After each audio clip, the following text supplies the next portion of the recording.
Subcommittee will now come to order. Good morning again. American consumers today find themselves under constant assault. Stealing personally identifiable information such as Social Security numbers and credit card numbers can be a low-risk, high-reward criminal enterprise. It's costing our economy billions of dollars a year, and it's leaving lives in shambles. Today I'm calling on Congress to take immediate action. The Chair now recognizes herself for an opening statement. Every year, for millions of Americans, identity theft has become the boogeyman in the closet. It's a crime that lurks in the shadows and strikes without warning, often leaving its victims trapped in a real-life nightmare where they can spend years trying to recover stolen assets, restore their credit, and resume a normal life if they're lucky. According to the Federal Trade Commission, nearly 10 million Americans fall victim to identity theft each year. But a recent report, using information from the ID Theft Center and other sources, paints an even darker picture of this insidious crime, revealing that 1 in 10 Americans have had their identity stolen at some point in their life. The toll has been predictable and devastating. The cost of identity theft to U.S. businesses is estimated to be more than $50 billion a year. Nearly 2 million American households a year have their bank accounts, credit cards, or debit cards compromised. The average amount stolen from each American consumer amounts to nearly $5,000, and the out-of-pocket cost for victims to resolve identity theft damage ranges from $850 to nearly $1,500. Just as troubling, 70% of victims have difficulty removing negative information from their credit reports because of identity theft. It takes an average of 330 hours to repair the damage done by identity theft, and about 15% of victims don't learn of the identity theft for up to 4 years. It's time for Congress to take decisive action. Sophisticated and carefully orchestrated cyber attacks designed to obtain personal information about consumers, especially when it comes to their credit cards, have become one of the fastest growing criminal enterprises here in the U.S. and across the world. The boldness of these attacks and the threat they present to unsuspecting Americans was underscored recently by massive data breaches at Sony, Epsilon, and Citigroup. This constant assault on American consumers only reinforces my long-held belief that much more needs to be done to protect sensitive personal information. The Secure and Fortify Electronic Data Act, H.R. 2577, is designed to accomplish this goal by establishing uniform national standards for data security and data breach notification. The Safe Data Act is crafted around a guiding principle. Consumers should be promptly informed if their personal information has been jeopardized. With cyber attacks clearly on the rise, something needs to be done immediately. In April of this year alone, some 30 data breaches at hospitals, insurance companies, universities, banks, airlines, and governmental agencies impacted nearly 100 million records. And that's in addition to the massive breaches at Sony, Epsilon, and Citigroup. To help combat this growing problem, the Safe Data Act requires companies and other entities that hold personal information to establish and maintain appropriate security policies to prevent unauthorized acquisition of that data. It requires the notification of consumers within 48 hours after identifying the specific information that was breached, unless it was an innocent or inadvertent breach unlikely to result in harm. The Safe Data Act also gives the FTC authority over nonprofits for purposes of this act only. These organizations often possess a tremendous amount of consumer information, and they have been subjected to numerous breaches in the past. In addition, this legislation requires all covered businesses to establish a data minimization plan providing for the elimination of consumers' personal data that is no longer necessary for business purposes or for other legal obligations. And finally, the Safe Data Act preempts similar state laws to create uniform national standards for data security and data breach notification. We learned during our recent hearings that consumer notification is often hampered by the fact that companies must first determine their obligations under 47 different state regimes.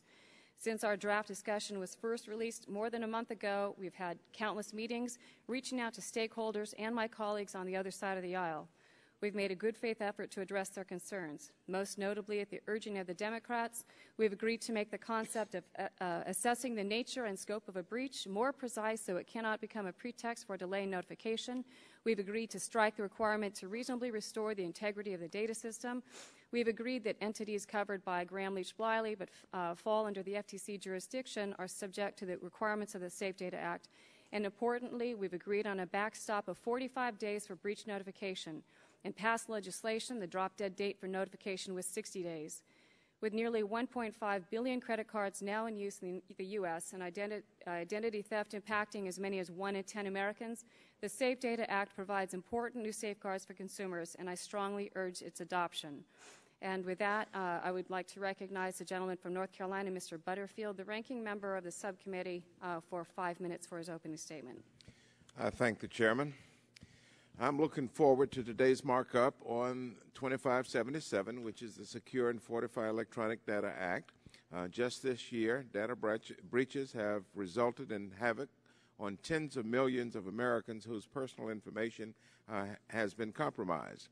And with over 2,500 data breaches having occurred since 2005, it is clear that the serious work of protecting consumers' data is something that has taken a back seat in this Congress. The patchwork of state breach notification laws are cumbersome for businesses who are required to notify impacted individuals following a breach. Instead, a single federal standard will better protect Americans and provide clear guidance to businesses in the event of a breach. I was hopeful that this bill would provide much-needed protections to Americans, but unfortunately 2577 stopped short of delivering on that promise. In the 111th Congress, the House passed H.R. 2221. That bill in the 111th Congress would have required an entity holding personal data to implement reasonable and appropriate security policies to safeguard that data and require notification in the event of a breach. H.R. 2221 provided strong consumer protections that are absent from this bill, including special requirements for information brokers, including requiring brokers to submit security policies to the FTC and requiring an annual audit of brokers' security practices, among other things. Striking those key provisions from the bill significantly weakened the consumer protections it is supposed to provide. Madam Chairman, I take significant exception to the definition of personal information that is defined as an individual's name, address, or phone number in combination with a Social Security number or other government-issued number. This means that if an entity with which I do business falls victim to a breach, I am only notified if my name, address, or phone number is captured along with my Social Security number or driver's license number. If only my Social Security number was captured during the breach, the entity having experienced the breach would not have to notify me. I don't need to tell any of my colleagues the ease with which skilled hackers can get a Social Security number and figure out to whom it belongs. The definition of personal information is far too limited and must be expanded, and should be expanded, to better protect the American people. I am also disappointed that publicly available information is specifically excluded from the definition of personal information.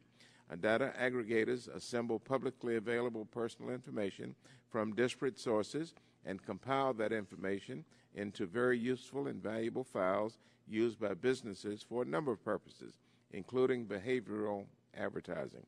The bill we are considering today totally absolves aggregators from having to protect those valuable files they assemble and does not require notification in the event of a breach. Once public information is married with other information into something of value and sold for profit, it absolutely should be protected and subject to the same regulations as other personal information. I had hoped that H.R. 2221, the bill we passed in the last Congress, would have been the foundation for the bill we are considering today. But unfortunately, 2577 does little to protect consumers' sensitive personal data. I hope your staff, Madam Chairman, would work with the Democratic staff between now and the full committee markup to expand the definition of personal information, require the safeguarding of publicly available personal information, and require notification if a breach should occur. Thank you, Madam Chairman. I yield back. I thank the gentleman. Pursuant to the committee rules, all members' opening statements will be made part of the record. Are there further opening statements? The chair would now recognize Mr. Upton for 5 minutes for his opening statement. Well, thank you, Chairman Bonomack. I commend you on your leadership to make this important consumer protection issue one of your top priorities. Your commitment to the issue this Congress began with hearings into the problems of data security, highlighted by several high-profile data breaches and progress to your legislation, H.R. 2577, the Safe Data Act, which we'll consider today. This deliberative process builds on the committee's longstanding interest in work to create national standards for data security and breach notification.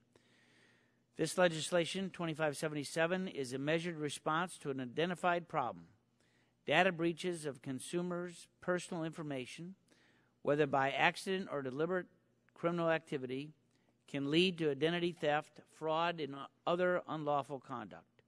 Consumers who have been victims of identity theft can recount the time and effort often required to stop the financial damage and reestablish their identity. It costs more than just the losses to the victims and the companies that lose literally billions of dollars every year. We all lose some freedom in order to protect ourselves from such criminal activity. H.R. 2577 will help mitigate the problem by requiring companies that collect and maintain our information to provide better protection of the data and notification to consumers in the event of a breach so they can protect themselves from risks that come when information is acquired by unauthorized folks with criminal intentions. As one stakeholder commented, it only requires a criminal to be right once, but a company has to be right 100% of the time to prevent a criminal attack. This is good legislation that will protect consumers and provide a uniform federal standard. It is time to pass this legislation for consumers, and I urge all my colleagues to support it, and I yield back. I thank the gentleman, and the chair now recognizes Mr. Waxman for 5 minutes for his opening statement. Thank you very much, Madam Chair. I'm disappointed that the bill before us today is not the result of a bipartisan effort. At our hearing in June, I urged that we work together on a bipartisan basis to produce a bill that all members of the committee and all members of the House could support. That is exactly what we did last Congress. We worked together to write a bipartisan data security bill that every member of the committee supported and that passed the House on a voice vote. But today we've taken that bipartisan compromise and filled it with loopholes that sacrifice data security and privacy. Because of these significant changes, I cannot support the current version. Perhaps the biggest loophole is the bill's definition of personal information.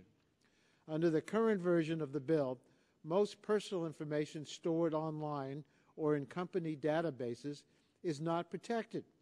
There is no protection for personal emails, no protection for personal photographs and videos stored online, no protection for records of book, video, and other consumer purchases, no protection for records of purchases of over-the-counter drugs, including pregnancy tests, no protection for payroll records.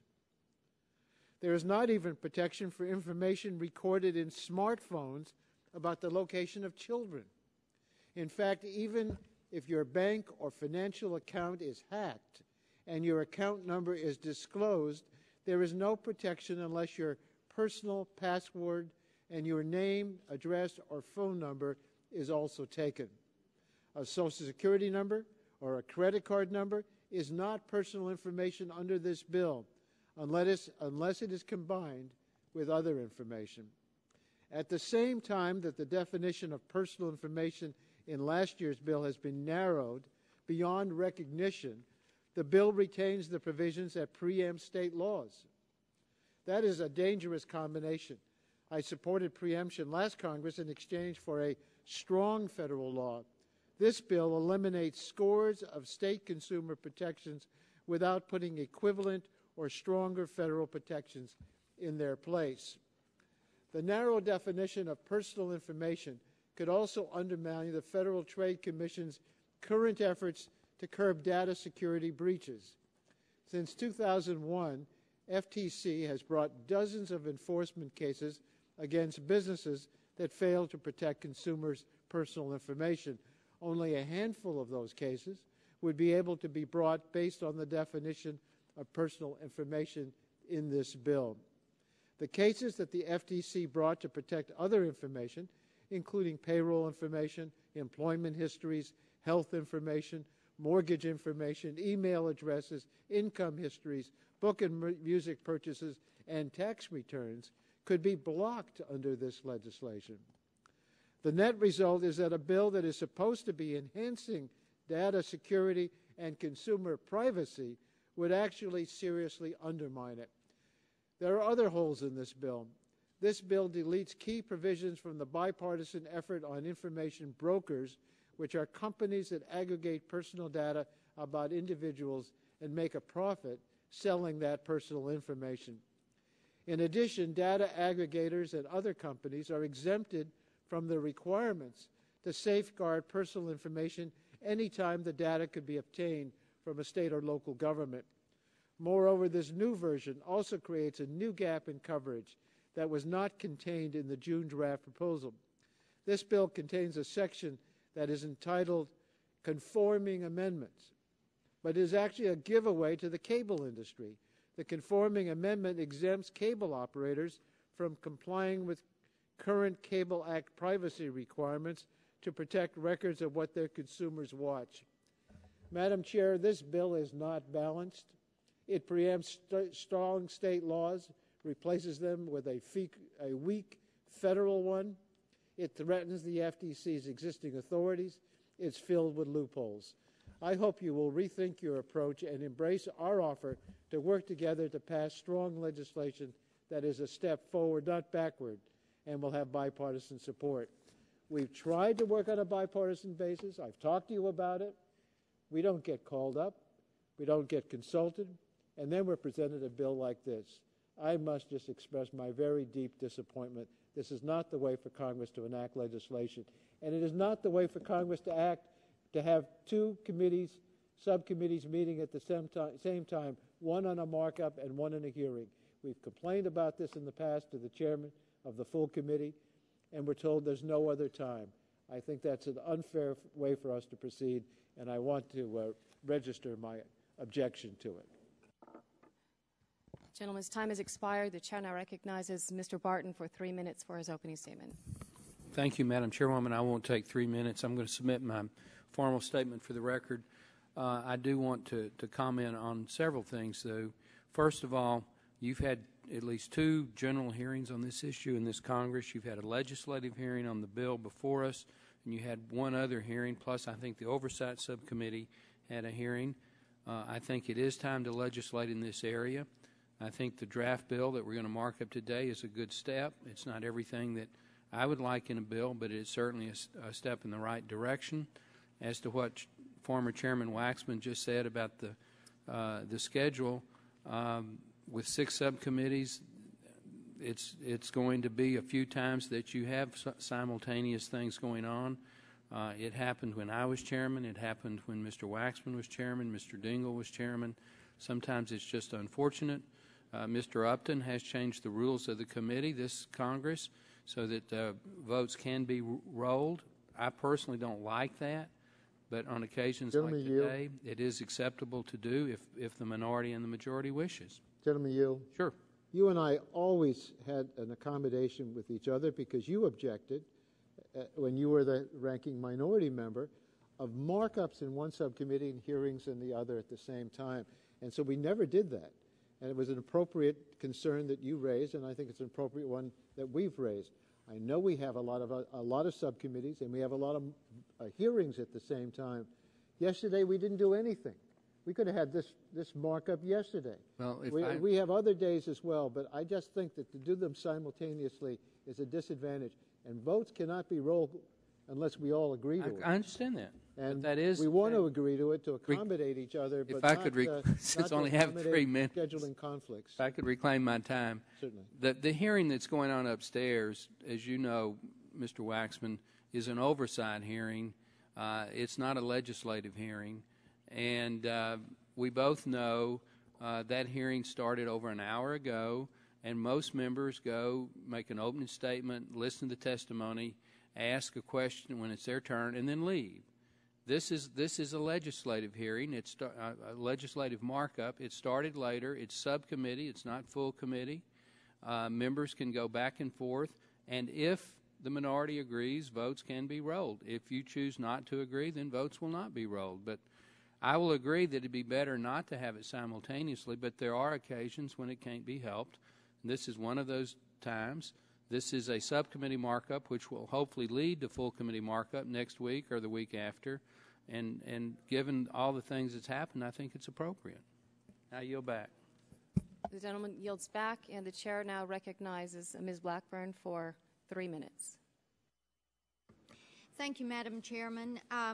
Before I begin my opening, and I will submit the full statement, I just would like to remind the former chairman of the full committee that during the health care debate, we saw a PAPACA bill go to the floor, and the amendments that had been placed in the very brief markup we had in full committee had been stripped for that bill, specifically rural health care. So I would just remind you that there were some things that did not please us during that last Congress, and I do want to applaud the chairman for having hearings. Gentlelady, yield to me? No, sir, I've got 3 minutes. Oh, I think that the okay. goal That's of this very legislation is laudable. We need to attack identity theft. We need clearer enforcement rules. We need to provide certainty for businesses, some of which have been the victim of very sophisticated online attacks in recent months. I think no one challenges the good intentions of the bill. I think there are some sections that as we move to full committee that we need to do some work on. Preemption is one, rulemaking authority is one, enforcement is one, and the trigger in Section 3 is another. I want to thank the chairman for allowing the amendment that will address the rulemaking authority that Mr. Olson and I will bring forward a little bit later. Preemption language in Section 6 has too many carve-outs and not enough teeth to pass an implied preemption analysis. We can prevent this legislation from being tied up in the courts if we address it. The current language could expose a company to a host of lawsuits, even if a company is 100% compliant with the new statute. A trial lawyer could begin to bring some suits forward, and I think our chairman addressed that appropriately. So looking at these carve-outs in subsection B2 and all of subsection C, page 31, are going to be important. The rulemaking authority I mentioned, and we will get to that later in our markup. This is a good, solid starting point, and I am looking forward to continuing to work on the bill to improve it as we move forward. Now, yield back. I thank the gentlelady and recognize Mr. Bass for 3 minutes. Thank you, Madam Chairman, and I appreciate this hearing. I think it's a very important issue. The issue of data security is not new to this committee. In fact, I recall supporting a similar bill, at least on the subject, back in 2005. Since then, the number of data breaches has multiplied, Lord knows how many times, and it has become a significant source of insecurity on the part of both consumers as well as entities that conduct business using the internet and so forth. It hurts large companies, it hurts small companies, it hurts countless numbers of individuals. It has become identity theft and data security breaches, and their impact on our society has become a major issue that many of us deal with in our congressional offices. And I think it's high time that this committee move forward with a substantive plan, which we have before us today, that balances the need to provide protection and predictability with the need to make sure that we don't create a whole new set of problems through the passage of the legislation. I look forward to working with you and my colleagues on both sides of the aisle as we move forward with this bill and send it to the full committee. And I yield back. Thank the gentleman. The chair recognizes Mr. Harper for 3 minutes for his opening statement. Thank you, Madam Chairman, for your leadership and continuing Congress's efforts that have now spanned several Congresses and changing majorities to enact a comprehensive federal response to data breaches. Consumer information traveling over the web and being stored by companies has become a daily routine, if not a necessity, in order to participate in a world economy. Unfortunately, there are individuals, groups, and some foreign actors that would like to exploit this information for criminal purposes. In today's age of technology advancements and near real time, it is impossible to prevent every attack. but consumers must be confident that the companies that they provide their information to are doing everything possible to safeguard their information, and that he or she will be notified in a timely fashion that a data breach has occurred and what information was compromised. The legislation we have before us today is an excellent first step to ensuring that this goal is met. While I'm concerned with certain aspects of the Safe Data Act, I look forward to working with the Chairman to ensure that these concerns are addressed, and with that I yield back the balance of my time. The gentleman yields back, and the Chair now recognizes Mr. Lance for 3 minutes. All right, Mr. Lance waives, and we recognize Mr. Olson for 3 minutes. Thank you, Madam Chairwoman, and thank you for holding this markup today. As I have said in our past hearings on data security, I believe there is strong bipartisan agreement that we need to move forward with federal data security legislation. We need a uniform standard instead of a confusing patchwork of laws. And the Chairwoman has worked diligently and tirelessly to advance a comprehensive data security bill, and she should be commended. But I think it's important that the bill we report out of this subcommittee and ultimately to the House floor is a balanced bill that protects consumers without putting unnecessary burdens on companies or hindering the important use of data. Today, I'm going to offer an amendment with my colleague from Tennessee, Ms. Blackburn, that will strike some of the excessive APA rulemaking authority granted to the FTC in Section 5 of this bill. As currently drafted, the bill appropriately defines the definition of personal information. But the bill also allows the FTC to go in and modify the definition of personal information. And after receiving testimony directly from FTC Commissioner Ramirez, we know that the Commission is not going to be shy about opening up that definition and expanding it beyond Congress's intentions. Such a modification would completely reform the scope of the bill and the obligations under it by expanding the set of covered data in ways the FTC later deems appropriate. We can't take that risk. We can't abdicate our lawmaking duties to an unelected body. I have shared these concerns with the Chairwoman, who has been very gracious in understanding what I'm trying to achieve today with the amendment that I will offer. I thank the Chairwoman for her leadership in moving us forward with a comprehensive data security bill, and I look forward to continuing to work with her and my colleagues to improve the bill as we move forward. I yield back my time. I thank the gentleman. Are there further members wishing to make opening statements? Mr. Pompeo, Mr. Kinzinger? Both waive? Okay. Seeing no... Madam Chairman, I have a U.S. Chamber of Commerce letter pertaining to the bill that I would like permission to submit for the record. All right.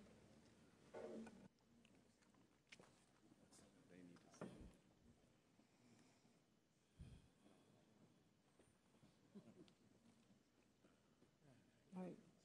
Without objection. All right. The chair calls up H.R.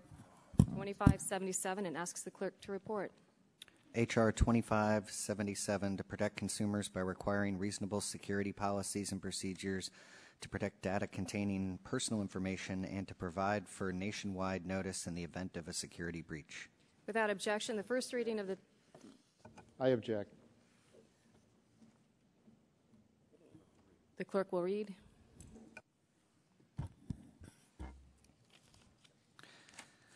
A bill to protect consumers by requiring reasonable security policies and procedures to protect data containing personal information and to provide for nationwide notice in the event of a security breach. Be it enacted by the Senate and House of Representatives of the United States of America and Congress assembled. Section 1, short title. This act may be cited as the Secure and Fortify Electronic Data Act or the Safe Data Act. Section 2, requirements for information security. General security policies and procedures. Regulations. Not later than 1 year after the date of enactment of this act, the Commission shall promulgate regulations under Section 553 of Title V United States Code to require any person engaged in interstate commerce that owns or possesses data containing personal information related to that commercial activity, including an information broker and any third party that has contracted with such person to maintain or process such data on behalf of such person, to establish and implement reasonable policies and procedures regarding information security practices for the treatment and protection of personal information, taking into consideration the size of and the nature, scope, and complexity of the activities engaged in by such person, the current state of the art and administrative, technical, and physical safeguards for protecting such information, and the cost of implementing such safeguards. 2. Data security requirements. Such regulations shall, taking into consideration the quantity, type, nature, and sensitivity of the personal information, require the policies and procedures to include the following. A security policy with respect to the collection, use, sale, other dissemination, and maintenance of such personal information. B, the identification of an officer or other individual as the point of contact with responsibility for the management of information security. C, a process for identifying and assessing any reasonably foreseeable vulnerabilities in each system maintained by such person that contains such data, which shall include regular monitoring to detect a breach of security of each such system. D, a process for taking preventive and corrective action to mitigate against any vulnerabilities identified in the process required by subparagraph C, which may include implementing any changes to security practices and to the architecture and installation of network or operating software. E, a process for disposing of data in electronic form containing personal information by shredding, permanently erasing, or otherwise modifying the personal information contained in such data to make such personal information permanently unreadable or indecipherable.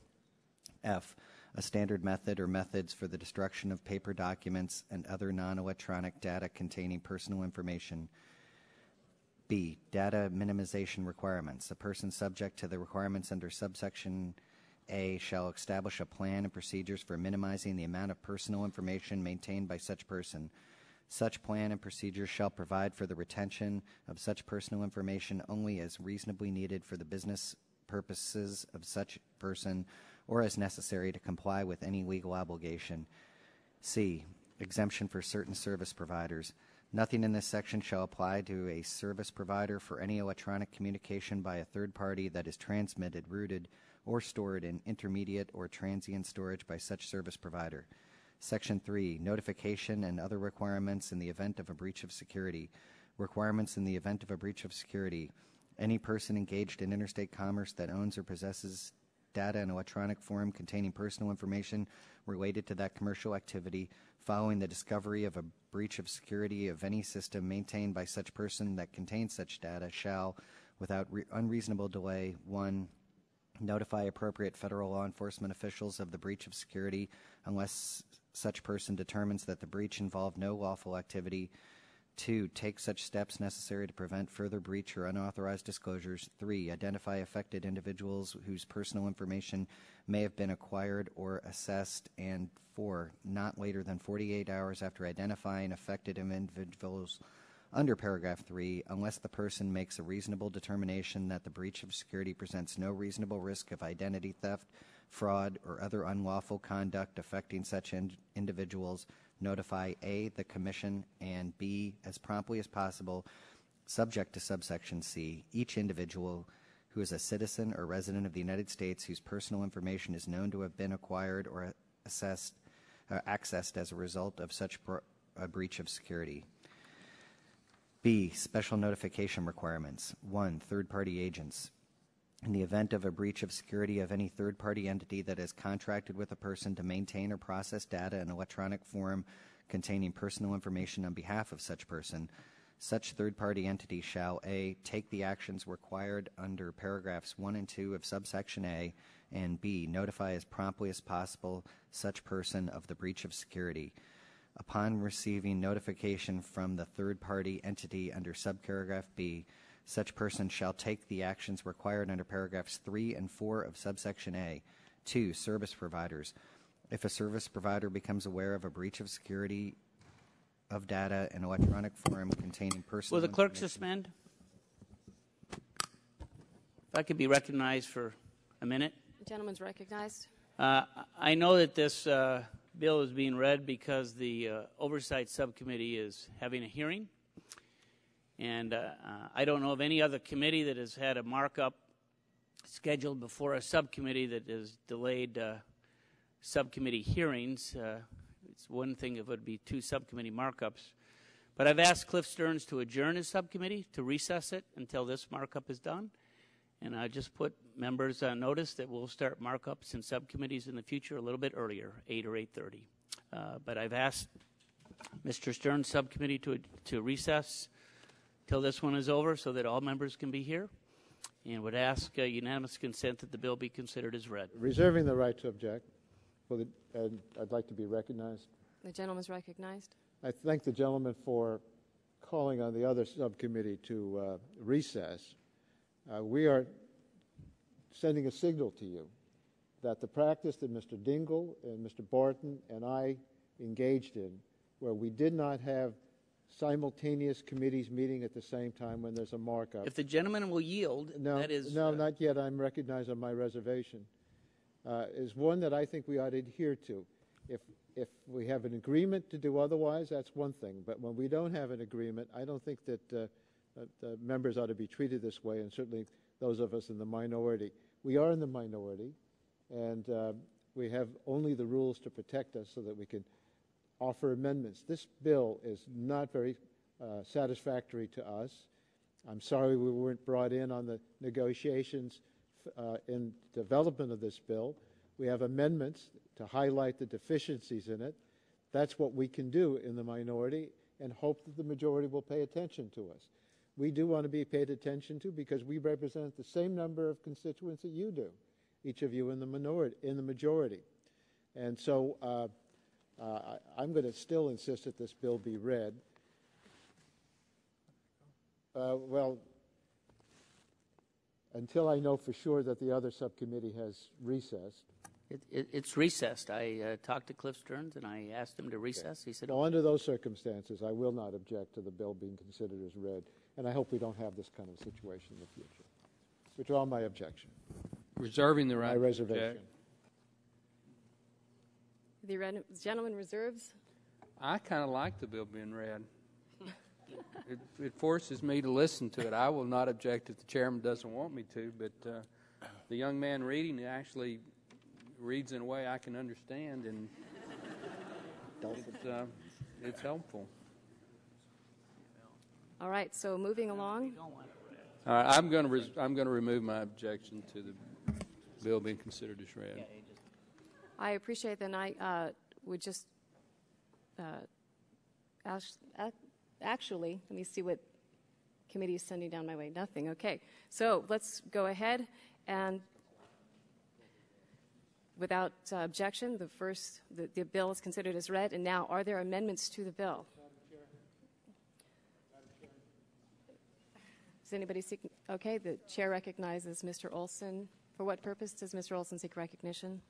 Madam Chairwoman, I have an amendment at the desk. The clerk will report.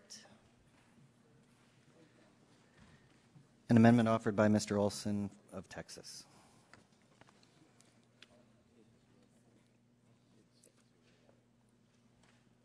Is there a discussion of the amendment? Without objection, the reading of the amendment is dispensed with, and the gentleman is recognized for 5 minutes in support of his amendment. I thank the chair. I'm pleased to be partnering with my friend and colleague from Tennessee, Ms. Blackburn, on offering this amendment, which will strike the FTC's APA rulemaking authority to define personal information. The bill as currently drafted has appropriately defined the term personal information. This definition stands well on its own. We cannot delegate our lawmaking responsibilities to the FTC and allow an unelected body to unilaterally modify this definition. Such a delegation could completely reform the scope of the bill by expanding the set of covered data in ways the FTC deems appropriate. The mere provision of allowing such discretionary authority to the FTC would create significant business uncertainty and regulatory environmental risk for all businesses in America that handle customer information. It should be noted that there are not corresponding state data breach notification laws, none that I'm aware of, that allow the adjustment and modification of the definition of personal information by a state's consumer protection agency. In general, state data breach notification statutes set forth a set of narrow notification rules for businesses and law enforcement, and no secondary rulemaking authority other than delegated powers given to state consumer protection agencies. Our comprehensive federal bill, which will preempt the patchwork of state laws, should do the same and not delegate more power to the FTC. It's important to note that the Olson-Blackburn Amendment only strikes the APA rulemaking authority to define personal information. Under APA rulemaking, the FTC can adopt rules very quickly, as little as 60 days, without taking into account something as important as economic effect. However, under the Magnuson-Moss regulating process, which has been in place for over 35 years, longer than some members of this committee have been alive, the FTC is required to take a more thoughtful and deliberate approach to rulemaking, and such a requirement to provide a statement as to the economic effect of the rule, taking into account the effect on small businesses and consumers when issuing the rule. It's common sense. This economic effect consideration is not required in a Section 553 APA rulemaking. So my colleagues, the Olson-Blackburn Amendment does not take away the FTC's ability to change the definition of personal information. It just takes away their ability to quickly and abruptly expand and modify the definition through a quick APA rulemaking process instead of considering the economic effects. The FTC could still technically alter the definition of personal information through other means, such as the more thoughtful and deliberative Magnuson-Moss rulemaking, or by coming to Congress and asking a change to see if there's a demonstrated need. I urge all of my colleagues to support this common sense amendment, which will help eliminate excessive FTC APA rulemaking authority and create certainty for American business and industry. Yield back. Gentleman yields back. Is there further discussion? Madam Chair, I would like to speak in opposition to the amendment. The gentleman is recognized for 5 minutes. Madam Chairman, the bill before us, 2577, already severely hampers the FTC's ability to ever add to the definition of personal information by requiring that several determinations be made by the agency, including that any change not impede technological innovation. This term is unclear, it's undefined, it's untested. The agency has never had to weigh this in its directed rulemakings. I already had major concerns with this provision because I believe it will lead to unending challenges to the FTC's authority on this and leave the Commission unable to expand the definition of personal information. Now, this amendment seeks to erect even more roadblocks by taking away more streamlined APA rulemaking and instead requiring the FTC to use the incredibly hard to overcome rulemaking process known as Magnuson-Moss. The FTC has issued almost no rules under this process because it is almost impossible to overcome.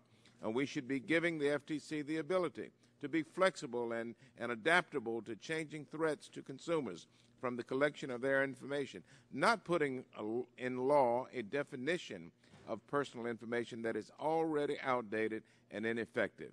I'm going to urge my colleagues to oppose this amendment. Yes, I will yield.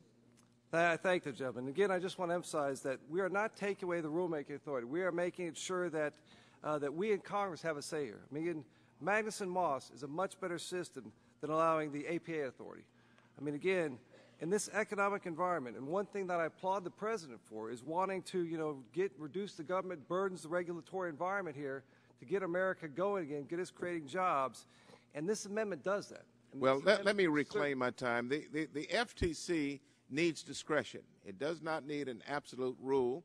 It needs discretion in order to resolve these issues as we go along. I oppose the amendment. Well, gentlemen, yield one more time. I yield back. Thank you. The gentleman yields back. Is there further discussion on the amendment? Madam Chairman. Ms. Blackburn is recognized for 5 minutes. Thank you, Madam Chairman, and I thank the gentleman from Texas and appreciate the opportunity to work with him on this amendment. Indeed, it is an important amendment, and it's an important correction to this bill. Now, in today's Wall Street Journal, there is an article about how the agencies cannot handle the impact of rulemaking authority. When we pass bills and we send them to the agencies for rulemaking, the SEC says they're overburdened. The FCC says they're overburdened. They can't handle this. So it is imperative that we, as members of Congress, do a couple of things. Number one is to be more definitive. If we think something is going to need the impact and the force of law, we need to put it in the statute. Number two, we don't need to kick the can over to the agencies and say, when you get around to it, get it done. The article in today's Wall Street Journal talks about the impact of Frank Dodd and how they're coming up on the year anniversary and how they're struggling to get through this rule-making process. And then what do we hear here in Congress? Well, we don't have enough people. We don't have enough money. You need to send us more money if you're going to require us to do these rules. So let's not get into this as we look at data security. Let's be definitive. That is what we're doing with the amendment. It claws back that, says the APA rulemaking authority is not going to be there for the FTC. We have a good definition of personal information. We need to stick with this. Look at what Commissioner Ramirez said in the June 15th hearing. She indicated that the agency would all but certainly use new authority to expand the definition of personal information far beyond Congress's intentions, saying, and I'm quoting her, "I think that the touchstone here is information that can be uniquely tied to an individual, broader than the definition that is currently used in the draft bill," end quote. So as we have had hearings on the bill, as we have talked our way through what a process should be for data security, we have heard from the FTC that they would like more authority than what they were given in the draft bill. We're saying they need less. I encourage my colleagues to support the amendment. Would my colleague yield? I do yield to the gentleman. Thank you very much. Just to follow up on your very wise comments about our amendment. All our colleagues should know, my colleagues should know that the Marketing Research Association has sent a letter of support for the amendment that's been offered for my colleague from Tennessee and myself. And also we received positive supports from the National Retail Federation and the Retail Industry Leaders Association. So this is a common sense legislation that ensures that the regulatory environment doesn't kill American jobs and actually helps our businesses. I yield back. I thank the gentleman for yielding the time back, and I will add to his remarks that we also have a letter from the U.S. Chamber of Commerce addressing this personally identifiable information. And reading from the letter, while the Chamber appreciates the limitations placed on the FTC's ability to modify the definition of PII, we believe that the FTC's ability to modify the definition through their current rulemaking authority is sufficient. Providing the FTC with additional rulemaking authority in this case would create regulatory uncertainty and harm businesses' ability to innovate. And not only to innovate, Madam Chairman, as we have worked on the issue of jobs, we hear repeatedly that the uncertainty from the regulatory agencies is indeed inhibiting jobs growth. Yield back. Gentlelady yields back. Is there further discussion? Madam Chairman. For what purpose does the gentleman seek recognition? To oppose the amendment. Gentleman's recognized for 5 minutes. Last year, this committee reported out by a very heavy margin a bipartisan bill which passed the House on suspension. All of a sudden, that is not good enough. So now we're going through, and first of all, we have a bill that is not very good. It doesn't protect people. Now, here's what is at stake. At stake is the ability of people to be secure in their personal information. And the bill consistently, in all of its parts, cuts back on that security. It reduces the definition of those things which are personal security related information. And it makes it harder for for that information to be properly protected. Now, this is bad because if you haven't been aware of it, there's a major problem with regard to personal information, business information, and other kinds of information being stolen by a bunch of sharpshooters who are taking away from the people their security. As a result, people are being destituted, they're being bankrupted, and all manner of other mischiefs are attending to them. Now, the bill doesn't require the FTC to update the definition of personal information. It simply gives it the authority to do so. It allows for administration by that agency in a way which makes sense, which protects ordinary individuals and, very frankly, which protects also businesses who do need the same kinds of protections. Look at some little guy on the street as you drive down the road, and you'll see he's in business installing windows or running a garage or selling auto parts or doing whatever he might happen to be doing. He needs these protections just as much as the ordinary citizen does. So taking away the Administrative Procedure Act in this case is ridiculous. Now, why?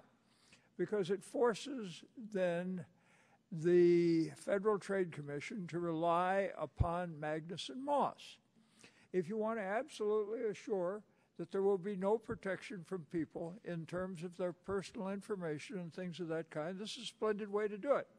Because we have found over the years that under Magnuson-Moss it takes 10 years to complete a rulemaking.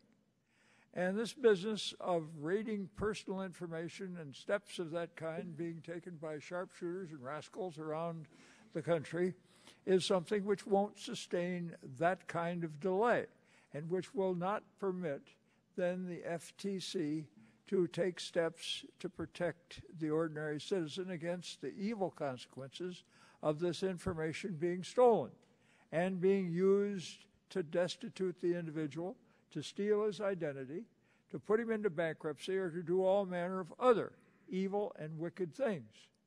Now, it forces this step that we're having in this amendment is just one of a sequence of amendments that we're going to have offered today, and the changes in the legislation.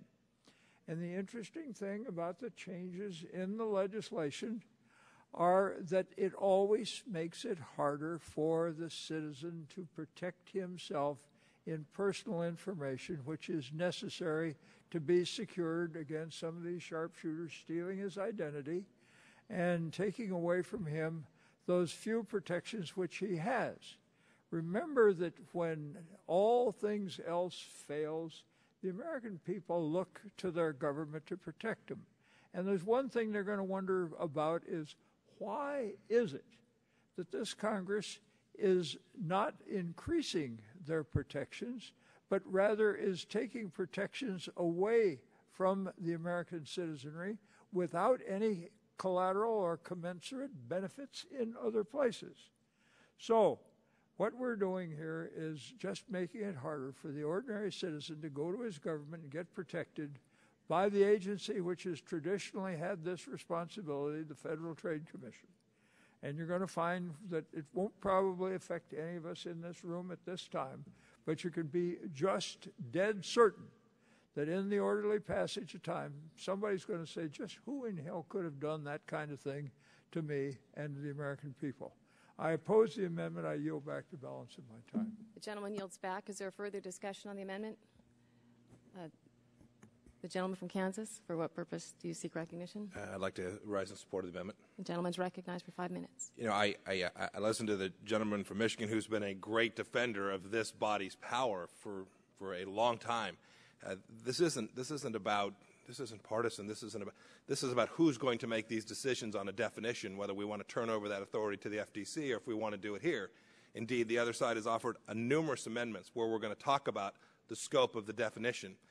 And so from my perspective, what we're trying to do here is make sure that it is this body. As you said, when folks are trying to protect their privacy, they turn to the federal government, they turn to us, their elected officials, to protect those rights and those important things. And so I can't see why we would turn that over to the FTC. And who knows what the FTC will look like 5 years or 10 years from now. It might shrink the definition of privacy. It could change it in many ways. I just think that's the authority that we ought to keep, and so I support this amendment. Is there further discussion? For what purpose does the gentleman seek recognition? May I be recognized in opposition? Yes, the gentleman is recognized in opposition to the amendment for 5 minutes. The problem with this bill is that it says it's to protect consumers by requiring reasonable security policies and procedures to protect data containing personal information and to provide for nationwide notice in the event of a security breach. Well, that sounds great until you realize this bill doesn't do much. It doesn't protect a lot of data that people think ought to be protected, and I agree with them. I would want the data to be protected to include my personal emails. I don't think anybody ought to have access to that. Or my personal photographs or videos that I put on the line, or books or other consumer purchases.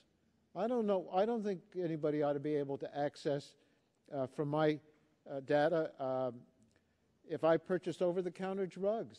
It's just none of their business.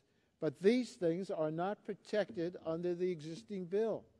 Why aren't they protected? Because of a narrow definition of the term personal information.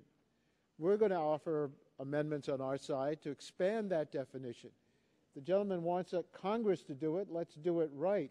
But under the bill, personal information is so narrow that these things that I cited are not covered. But not only are they not covered, the amendment before us would make sure that the FTC doesn't broaden the coverage to protect people's privacy and the breach of their data.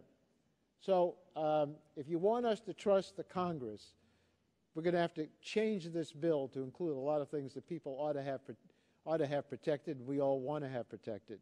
There's not even protection for information about, as I mentioned in my opening statement, if you have in your phone the location of where your children are at any moment. I don't want people to know that, but I can't protect that data under this legislation. And I wouldn't allow the FTC to be able to protect it either if they wanted to expand it through rulemaking. The FTC has had a burden under the Magnuson-Moss regulations that make it impossible for them to act. It's taken decades before the FTC has been able to act. Other agencies operate under the Administrative Procedure Act. I think FTC ought to be able to operate under those same rules. The amendment that is before us is to take a bill that's so narrow and make sure it cannot get widened in terms of the data that can be breached and people can have protected. And that is not the right direction for us to take. I strongly would the gentleman yield? Amendment. Who's asking me to yield? Yes, I yield to the gentleman. I thank the gentleman from California. I just want to inform the gentleman that the definition of personal information that's in this bill is consistent with 46 states and their definition of personal information. So it's not some sort of untested thing. It's been tried and proven effective in the 46 states. That's not our understanding of the bill. And not only that, this bill, as I understand it, preempts the states from being even more protective than this minimal federal law would provide. Gentlemen, want me to yield any more to him? Because I think he's incorrect in the information he has. Well, if the gentleman will yield to me. Certainly. Thank you. The former chairman I believe in yielding. I'm not like some people who don't even yield because they don't want to be challenged. In what appreciate that, but then yield, please. Yield. Okay. The gentleman repeatedly refers to the 2007 bill or previous bills that we have passed out of this committee and speaks to the bipartisan nature and how good they were and how well crafted they were. And I think that's all very true and a good starting place for us to continue to examine this problem. In the previous bills, the gentleman aware that the definition of PII as written in that language specifically is where we took our information. In that bill, it said the term personal information means an individual's first name or initial, last name or address or phone number in combination with any one or more of the following data elements for that individual: social security number, driver's license number, passport number, military ID number, other similar number issued on government document used to verify identity, financial account number. And I'm wondering if the world has shifted so dramatically that today that this bill, you want to change the definition that you were very pleased with and keep referring back to this bill, yet our definition of PII... Well, if I can reclaim my time because it's about to expire, just to respond to you. The previous bill did give the FTC, under the Administrative Procedure Act, to further expand the definition of the privacy information that people wanted to have protected. This amendment would restrict the FTC from doing that, and the bill, I think, is much more narrow than what we had in our previous proposed legislation. Well, so I oppose the pending amendment, and I'll be happy to yield, but I've run out of time, but whatever the chair wants. Gentleman's time has expired. And is there further discussion on the amendment? Madam Chair. For what purpose does the gentleman seek recognition? I seek recognition to speak in opposition. The gentleman's recognized for 5 minutes. Madam Chair, this bill before us is already severely hampers the FTC's ability to ever add to the definition of personal information by requiring that several determinations be made by the agency, including that any agency not impede, quote, technological innovation, end of quote. This term is unclear, undefined, and it's also untested. The agency, the FTC, has never had to weigh this type of requirement and precondition in its directed rulemaking, not ever before. Madam Chair, I already had major concerns with this provision because I believe that it will lead to unending challenges to the FTC's authority, and we had an indication of that already in this markup, and will leave the Commission unable to expand the definition of quote, personal information, PII, which is a real concern that we have. Under the bill as passed in previous Congresses, the FTC had the authority, and we gave them the authority. It was stated authority. As a matter of fact, it encouraged them to expand the definition of PII. Now this amendment seeks to erect even more roadblocks by taking away more streamlined APA rulemaking and instead requiring the FTC to use the incredibly hard-to-overcome rulemaking process known as Magnuson-Moss. I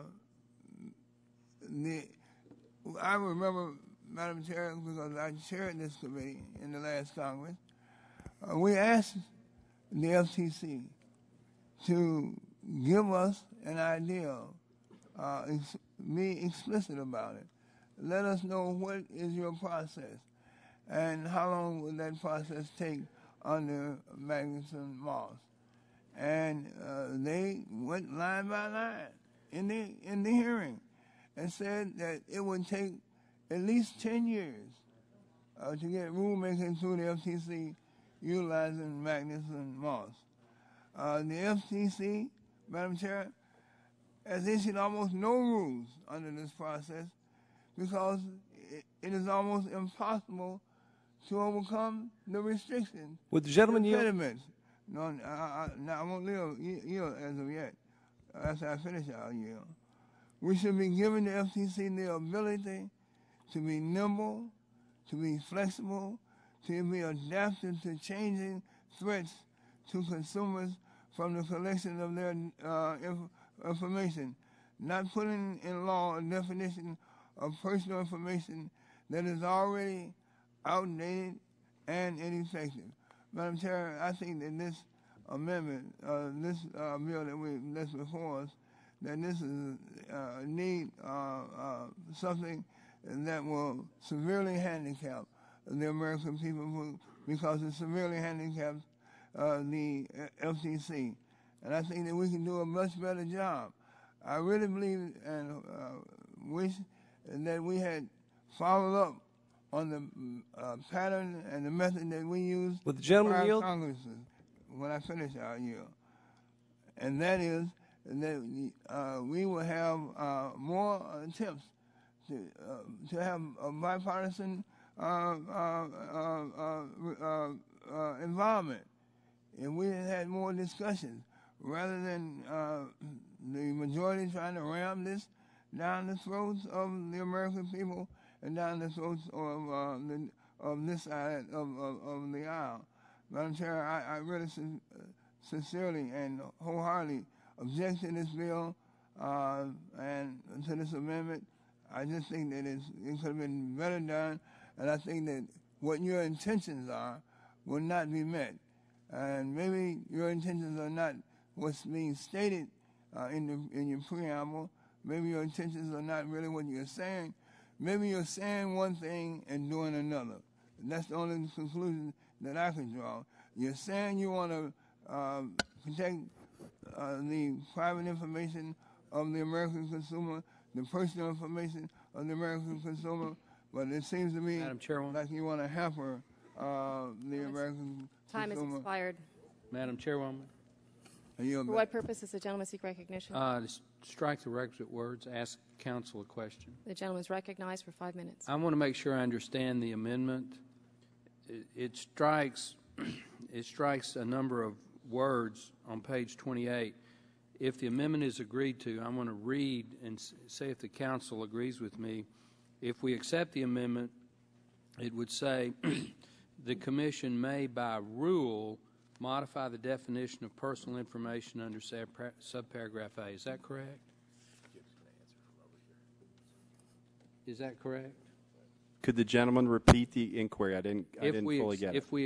If the amendment is accepted, the modified language would say on page 28, beginning on line 20, the commission may, by rule, modify the definition of personal information under subparagraph A.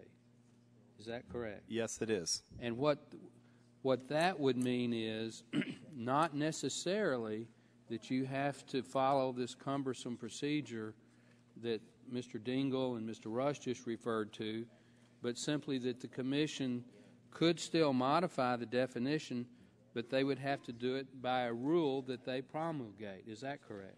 Yes, it is correct. So the minority's contention that if you accept the amendment, you go to this cumbersome process is not correct. My understanding is that the commission lacks General Administrative Procedure Act rulemaking authority, and so that although it does have to go by rule, that if it is defaulted to a rulemaking procedure, that they do have to follow the Magnuson-Moss procedure. Well, they would have to follow. That is my understanding. That they couldn't just adopt a rule of their choosing. I don't believe so. Okay. Thank you. Yes, sir. Point of order, Madam Chair. If there are questions of counsel, the procedure has always been to have counsel at the table, and I think that would be appropriate if we're going to have counsel answer questions. I thank the gentleman. We will make the change. Is there further discussion on the amendment? All right. If there's no further discussion, the vote occurs on the amendment. All those in favor shall signify by saying aye. Aye. All those opposed say no. No. The ayes have it, and the amendment is agreed to. The gentleman requests a roll call vote. The clerk will call the roll. Oh, the gentleman withdraws. Can we do that? Okay, we withdraw the request. Would the chairman yield for a unanimous consent request? The gentleman. Could I make a unanimous consent request that that any votes on the amendments between now and when the House takes its first series of votes on the House floor be rolled until after the votes on the House, till 15 minutes after the votes on the House floor. Is the gentleman suggesting voice votes or roll call? No, any votes ordered that, well, it would be roll call votes requested, that they be rolled until after the first series of votes on the House floor. Reserving the right to object, so I can ask the chairman a question. Are we going to have the other committee meeting at the same time? I was going to suggest that the other hearing, knowing that we wouldn't have any recorded votes here until probably 1:45. I'm told that the first series of votes is expected on the floor between 1:15 and 1:30. Don't know how many votes there will be. But that would then allow the Oversight Subcommittee to resume its first panel. I don't know if will the gentleman yield to the gentleman will yield to me. If I yield to the chair of the Oversight Subcommittee, I don't know where exactly you are in terms of the first panel. Thank you, Mr. Chairman. We practically have been through the members asking on the first panel, including myself, Mr. Gett, and including Mr. Dingle and Mr. Waxman have all asked their questions.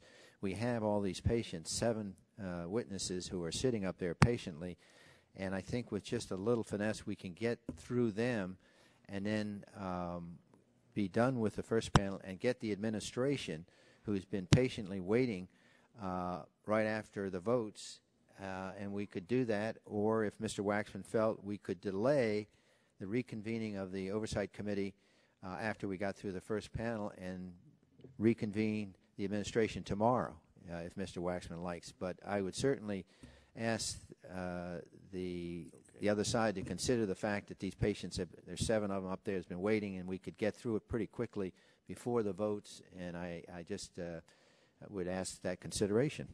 Further clarification, if one of you would yield, you're suggesting you would reconvene your subcommittee to complete the first panel. The first panel, yeah, and there's only about 2 or 3 left.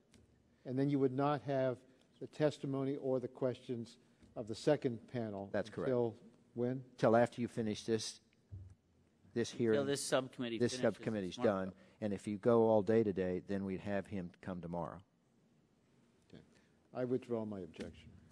Okay, so again, let me just make my unanimous consent request that any recorded votes on amendments between now and when the House has its first series of votes on the floor will be rolled until 15 minutes after that first series of votes concludes on the House floor. Well, Mr. Chairman, I don't know that that's necessary. We haven't had any roll call vote. But you may have some. Well, you may have some, and then there may be another one that would be dependent on how the first one comes out. And so let me withhold temporarily. Let me check what other amendments, whether we'd be disadvantaged by not having a roll call vote before we proceed to the next amendment. And if that's not a problem, then I will object.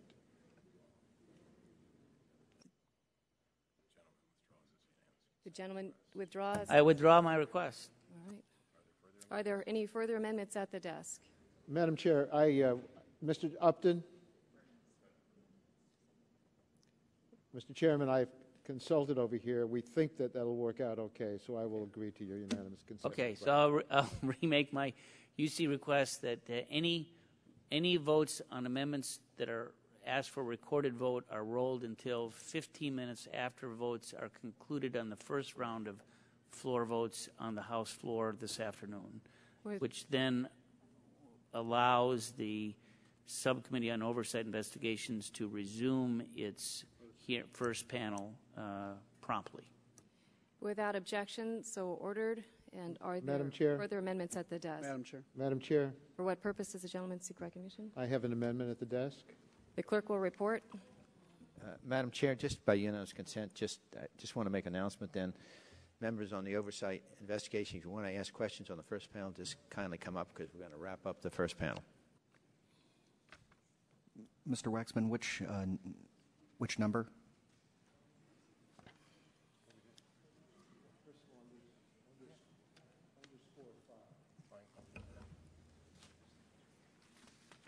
An amendment offered by Mr. Waxman of California.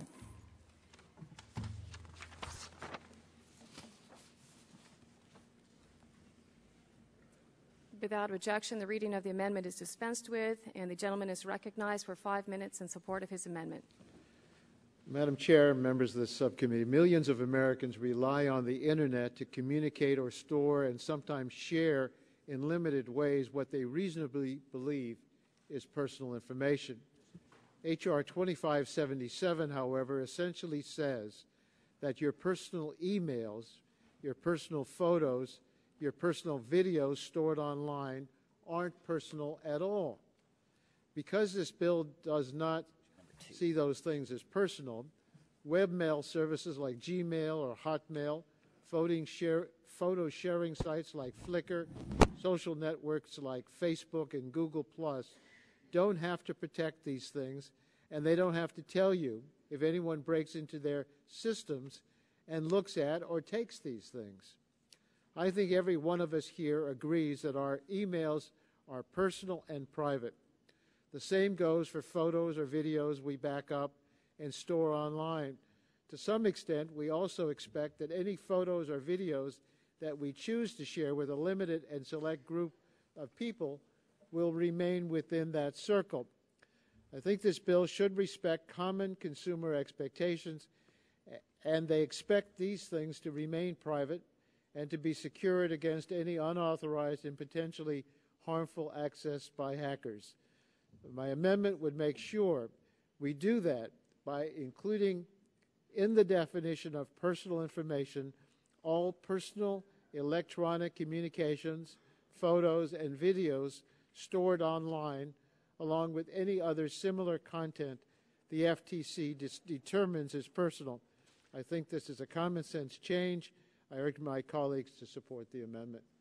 And I'd be happy to yield to anybody who wants me to yield. Otherwise, I'll yield back. Gentleman yields back. Is there discussion on amendment? Would the gentleman yield for a question? Yes, please to yield too. If we accept your definition, Mr. Waxman, do we keep the definition that's here in terms of Social Security number, driver's license number, financial account number, and we just add to it? Is your amendment? That's correct. Additive. That's correct. Thank you. Gentleman yields back. Is there further discussion on the amendment?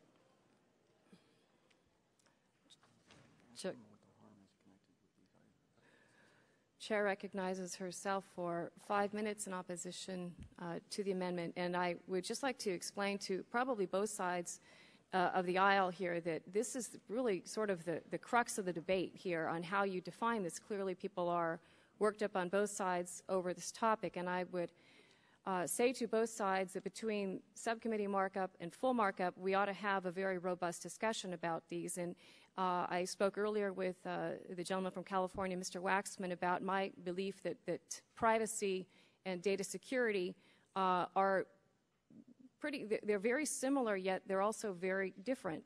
And I believe that much of what the gentleman from California is referring to really moves into the privacy realm. And I certainly echo and understand and underscore his concerns, but I would ask him that we have these discussions between now and the full committee. And not only do we ask about PII and what it is, but where does it go from here? And, you know, in Congress and much of what we do, there's a sweet spot where you try not to go too far, but you want to do the right thing. And we're trying to find that sweet spot. But what the gentleman is offering to me sounds like it potentially can go too far. It sounds like the unintended consequences of his suggestions could go very far, and I believe we need to kick them around a lot further before we would adopt them. So I would urge a no vote on... Chairman, yield? Yes, I will be happy to yield. Well, the amendment says the term personal information also includes personal electronic communications, personal photographs and videos stored online, and other similar personal content that the Commission determines should be included in the definition of personal information. I don't see what's objectionable to that. I don't know what any unintended consequences would be. If we vote this down, we're in effect telling people, I don't know what, wait till a privacy will yield. wait till a privacy bill, but this is a data breach bill, and if this is data is breached, people want to know about it. If the gentleman will yield, to me, I see it clearly different. I see what happened with Sony and Epsilon and these massive data breaches. Clearly, there weren't photographs involved in those cases, and I would ask the gentleman, if a photograph, say on somebody's Facebook page or something that they've tweeted or anywhere, how that could be stolen for personal identity theft, how in fact just a photograph would do that.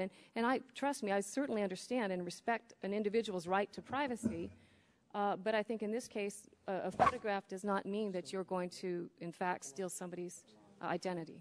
Gentlelady, yield further? Yes. Sony and Epsilon wouldn't even be covered by this bill. So data breaches that they experience wouldn't even be covered by this legislation. But what we're talking about are data breaches that are obvious that people, I think, want protected. Their personal photos and videos stored online, their personal electronic communications. So I would the gentleman yield? respectfully disagree with you, and would the gentleman yield? Adopt the amendment. It's not my time. I'll be happy to yield.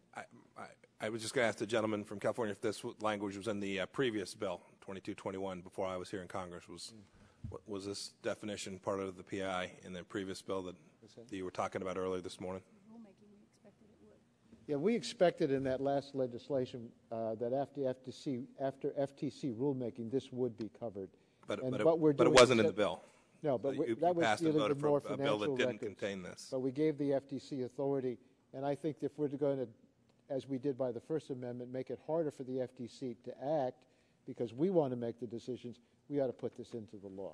All right. I yield back the balance of my Wait, I'm sorry. Would the chairman yield for me? Yes, I'll yield. Just a brief comment. I mean, I oppose this amendment just because it's basically going to do what we just did. We just passed an amendment to restrict the FTC's regulation of the PII, and this amendment would just undo just what we just did. Let's move forward. Yield back.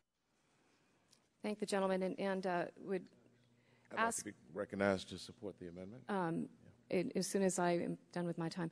To the gentleman from California, when he said our definition of personal information is the same as yours from the last Congress or 2009, you said that we allowed the FTC to amend.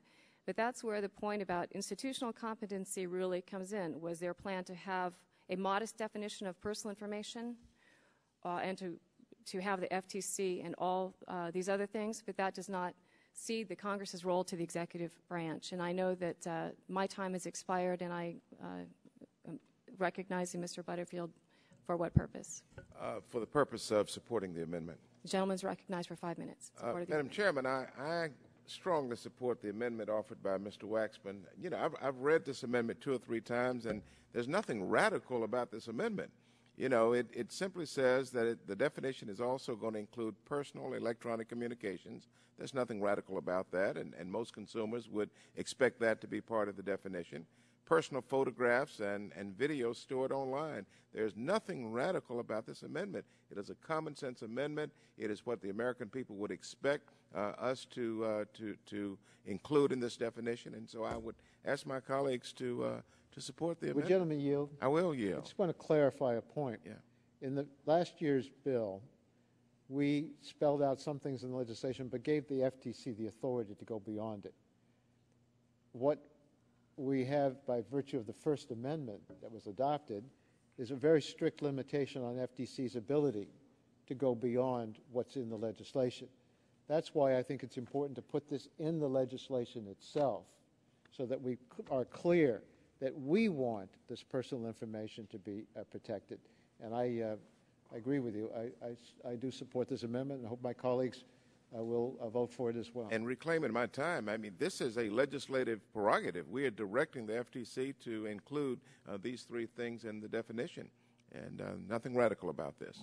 Will the gentleman yield? Yes, I will yield. I believe that I'm going to oppose this amendment, but I believe that Mr. Waxman makes a point. If we're going to restrict the agency's ability to expand the definition, this is an appropriate debate to have. And between now and the time this bill comes to the full committee, I think it should be carefully, all of these amendments, I know there are a lot more after this, should be very carefully considered and possibly added.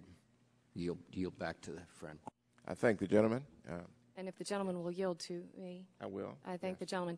And again, to echo Mr. Bass's point, this is what I'm trying to say is, again, the base language that we took was out of the previous bill and started that, but by no means is that an end point. And I also agree with Mr. Bass that if we're going to define it ourselves, then we need to kick it around a heck of a lot.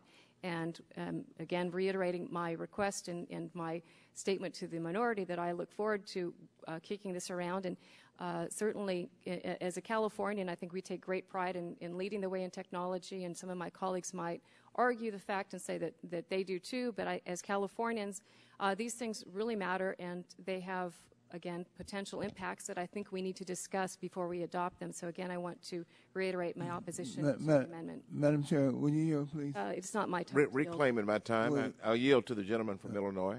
Madam Chair, I just want to remind those members who are present, 2 years ago we had this discussion, and we decided in the bill that we passed that we were not going to try to be exhaustive in terms of trying to itemize and list the covered items here. We concluded that we weren't the technological experts and that things do change. So we gave the FTC the flexibility to add more services, Facebook, other IP services. We gave them the authority to do that because we knew that we could not in the bill exhaust all these future instruments and devices and applications that would be utilized, that would be covered, that would need to be covered under the legislation. So we gave them that authority. We didn't try to restrict and restrict them in terms of the future and what they will be faced with in the future. And I think that right now, this list that you have here is not exhaustive. You know, as a matter of fact, by the time we finish voting in a few minutes on this amendment, it would be obsolete. So I really think that we are, I think that Mr. Waxman's amendment is really the appropriate way. I thank the gentleman reclaiming my time. I do recall when we debated this bill, when you offered it in the last Congress, Mr. Rush, and I do recall that we did delegate to the FTC some authority to revisit and to expand the definition. But under Mr. Waxman's amendment, this would be a minimum. These three things must be included in the definition, yet giving flexibility to the Commission to expand it. So I agree with your assessment and that of Mr. Waxman. My time has expired. I thank you. I thank the gentleman. And is there further discussion on the amendment? If there's no further discussion, the vote occurs on the amendment. All those in favor shall signify by saying aye. Aye. All opposed, no. No. And the noes have it, and the amendment is not agreed to. Well, I'm going to ask for a roll call, so. Okay, let's show a show of hands. The chair requests a roll call vote. And on that, because of our prior UC, we will roll the vote until later today. So are there further amendments? Madam Chairman. Madam Chair. Yes, Mr. I have an amendment at the desk. The clerk will report. Which amendment, Mr. Kinzinger? It's the email and password one. An amendment offered by Mr. Kinzinger of Illinois. Without objection, the reading of the amendment is dispensed with, and the gentleman is recognized for 5 minutes in support of his amendment. Thank you, Madam Chair. I'm supportive of my colleagues' efforts to remove the FTC's authority of determining what personable, identifiable information should require notice. But I'm concerned that we're leaving too many openings for criminals to obtain access to things online. My amendment would simply add the combination of email address and password as identifiable information. 60 to 75% of the public use the same password for everything. If a thief steals your email address and password, it's more than likely or not that they're going to have access to multiple accounts that would allow easy access to all information stored online. Well, this committee has a role to play in determining what should be included as personally identifiable information, and any information that could be used to access or steal other information should be included. I want to continue to work with this committee in addressing this issue, and I know there's some concerns on some of those details. So in the interest of that, Madam Chair, I'll go ahead and withdraw this amendment, but ask that we continue to work with the committee to address this situation. The gentleman's amendment is withdrawn, and I thank the gentleman very much and appreciate that he's heard my message. Could the gentleman yield to me to make one comment? I don't see any problem with your amendment. We ought to protect people's email address and their password, but I want to point out that after you've protected that, you haven't protected the emails inside. That's what we just voted on, or we're going to vote on in a few minutes. I know this is not an amendment that's pending since you've withdrawn it, but as you think about this issue, I hope you would recognize we want to protect the password and the email account number and the emails, because that is a breach of people's privacy. Thank you. I yield back. The gentleman yields back. Are there further amendments at the desk? Madam Chair, I have an amendment at the desk. It's Kids 01. The clerk will report the amendment. An amendment offered by Mr. Butterfield of North Carolina. Without objection, the reading of the amendment is dispensed with, and the gentleman is recognized for 5 minutes in support of his amendment. I thank the chairman. Colleagues, the definition of personal information is so narrow that it includes almost none of the information that we should be concerned about with respect to a young child. I think one of the things that we can agree on as being particularly sensitive is any information regarding the whereabouts, the location of a child. Location information about a child can make them susceptible to stalking or kidnapping and any other number of unspeakable harms. But location information about children isn't required to be secured under this bill. I believe we must make sure that anyone who keeps a record of this information should have at least some minimum obligation to secure that information. My amendment would require that by including in the definition of personal information any information that identifies the location of a child under the age of 13. The FTC would also be authorized to expand that definition of personal information to include any other information about a child under the age of 13 the FTC determines should be included. I think we can all agree we need to do all we can to keep our children safe, particularly when the Internet and mobile device applications have made it easy to know where they have been and where they're going in real time. Having this information, Madam Chairman, is great for parents, but we need to do everything to make sure it doesn't fall into the wrong hands.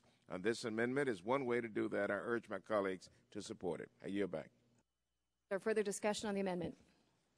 The Chair recognizes herself in opposition to the amendment and would point out the fact that as a parent, when you're talking about the security of your children, there could, in fact, be times that you would want to do some geo-tracking.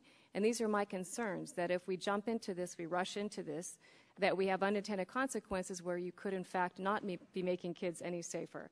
The point of the data security legislation is that we have seen harm from these. We have seen what can happen, in fact, with identity theft. And I think that these very legitimate questions that the gentleman raises are worth discussing and talking about under the context of privacy, which is a much different, in many regards, discussion and debate to have.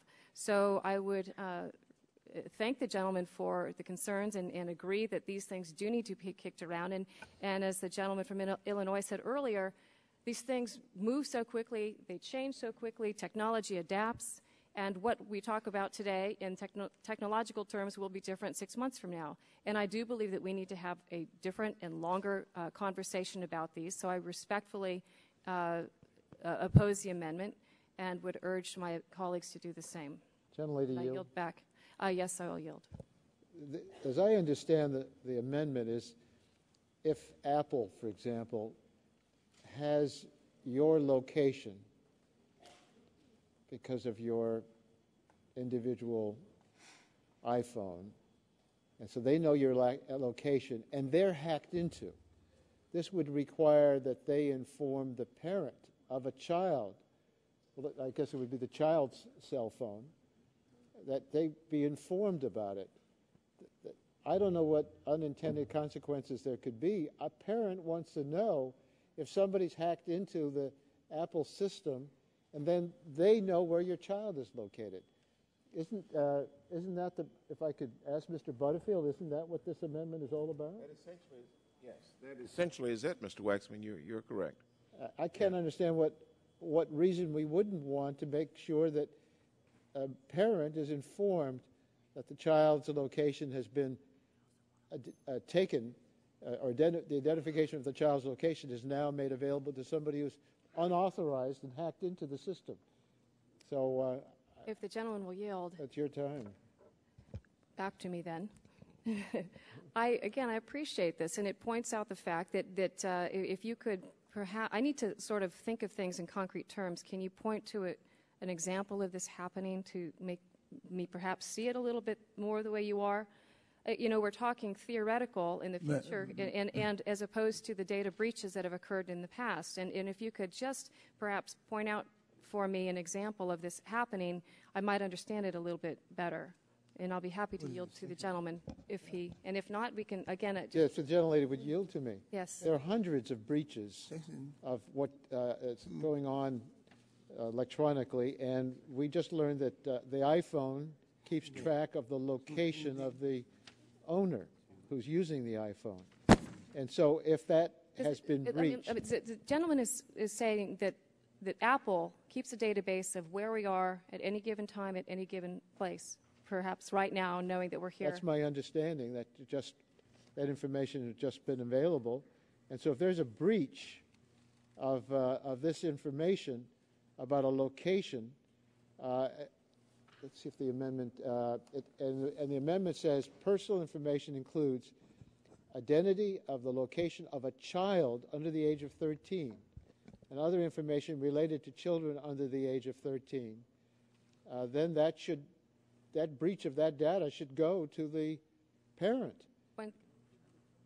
Once again, can the gentleman point out, rather than theoretical, that this has actually happened with a child under the age of 13, and again, under the assumption that Apple is keeping a database of where we are, rather than...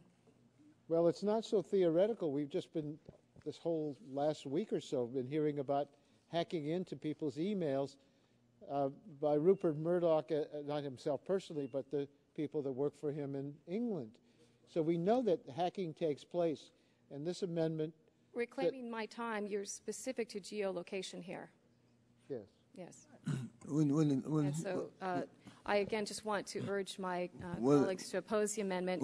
Madam Chair, yes, I'll yield my last 21 seconds to the gentleman. All right, Madam Chair, I move to strike your last word. The gentleman is recognized for 5 minutes Madam Chair, in your bill, Section 2A, 2D, the words here are process for taking into consideration the quantity, type, nature, and sensitivity of the data.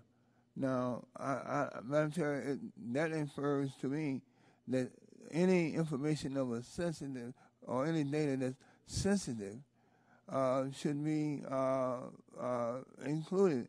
And what the gentleman's amendment does is just expounds upon it and makes it much more clear. But here in this section, you have a section that says that sensitive data should be included. And what can be more sensitive than a child, the whereabouts of a child, data around the child? I'm sure I think that in order to clarify Section 2A, 2D, then I think that the amendment, the gentleman's amendment, is in order. If the gentleman will yield. I certainly will. Thank you. Again, I just think to the numbers of times I've had to buy telephones for my children. Those phones are registered in the adult name. They're not registered in the name of the child. How would anybody, in fact, know that it is somebody under the age of 13 who has that phone in their possession, and it actually is tracking somebody under the age of 13? And again, these are why I think these questions need to be discussed and talked about thoroughly, is to understand what this means. So how, in fact... Will the gentleman yield to respond to that? Thank you. Well, when there are custodial battles, that certain people would certainly know that someone else has a telephone, that a child would have a telephone, and want to get that information. I mean, we have, I'm sure there are plenty of examples in the real world, but we certainly can all envision that situation where. But if the gentlelady will yield for and to remind my colleagues, we have a floor vote on with 7 minutes left to go. But again, the point is how does, in fact, anybody know when it's you carrying the phone or somebody under the age of 13? And these are very good questions, and again, under the context of privacy and safety, we should discuss them. And again, I don't know how, in fact, you would somehow have a separate database for when that data was collected for when the adult has it and then when the child has it. Is there a switch you flip on your phone that says the child is now carrying it around the mall as opposed to the adults? Gentleman, yield. I certainly will. Look, if we want to discuss these between now and the full committee, we certainly can do it, but it's inexplicable that you would oppose this. Anybody who has a cell phone, now that we know that your location can be identified and that can be hacked into, should probably be notified that somebody's hacked into your phone and they can identify where you're located. But this amendment is restricted to 13-year-olds or younger. And Ms. Schakowsky points out that it could be one parent versus another. It's the kind of thing that ought to be, it's the kind of data that ought to be protected. Now, we'll talk about it, and I believe you'll come to accept this as we talk about it, but we should have talked about it before. And I think it's a terrible vote for people on this committee to say they're going to reject the identification and location of a child under the age of 13 or other information related to children. I think it ought to be broader than that, but at least for children, there ought to be determination that this is personal information that ought to, when it's that data is breached, ought to be made available to the owner of the cell phone, which is usually a parent. So, look, you're a new grandmother. I'm an older Not yet, but soon. Oh, okay. Thank you. I have grandchildren, and I've had children, and I would want to know if when they just have this ubiquitous cell phone, they're on all the time and sending text messages, or just have it available so you could call the child, that if somebody's hacked into it, I wouldn't know. And this at least allows the person to know that their cell phone has been hacked into and their location has been identified.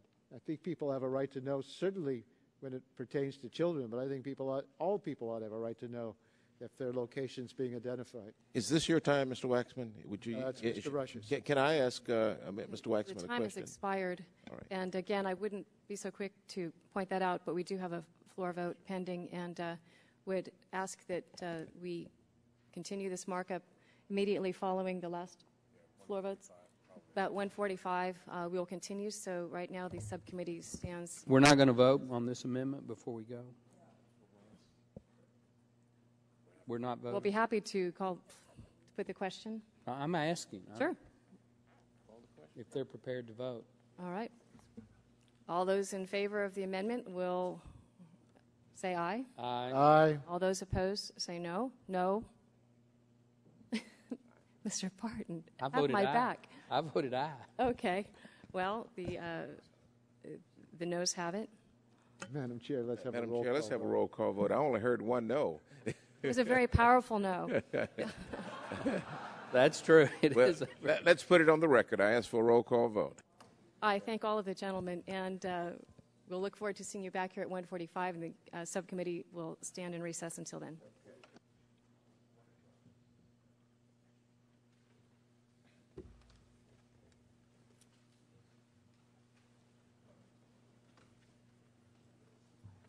Please. When the subcommittee recessed, it had rolled 2 roll call votes, the Waxman Amendment relating to personal electronic communications and the Butterfield Amendment relating to child location. So a vote now occurs on the Waxman Amendment, and the clerk will call the roll. Mrs. Blackburn. Mrs. Blackburn, nay. Mr. Stearns. Mr. Bass. Mr. Harper. Mr. Lance. Mr. Lance, nay. Mr. Cassidy. Mr. Guthrie. Mr. Guthrie, nay. Mr. Olson. Mr. McKinley. Mr. McKinley, nay. Mr. Pompeo. Mr. Pompeo, nay. Mr. Kinzinger. Mr. Kinzinger, nay. Mr. Barton. Mr. Upton. Mr. Upton, nay. Mr. Butterfield. Yes. Mr. Butterfield, aye. Mr. Gonzalez. Mr. Matheson. Mr. Dingle. Mr. Dingle, aye. Mr. Towns. Mr. Rush. Mr. Rush, aye. Ms. Schakowsky. Ms. Schakowsky, aye. Mr. Ross. Mr. Waxman. Mrs. Bonomack. No. Mrs. Bonomack, nay.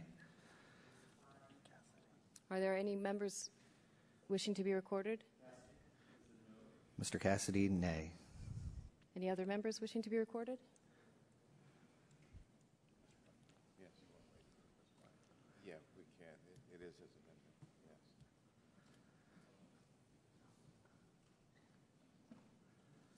Do you know where he is? Yeah, he voted.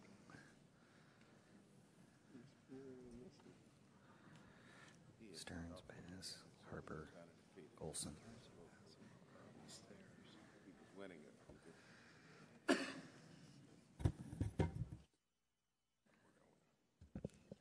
The clerk will report the result.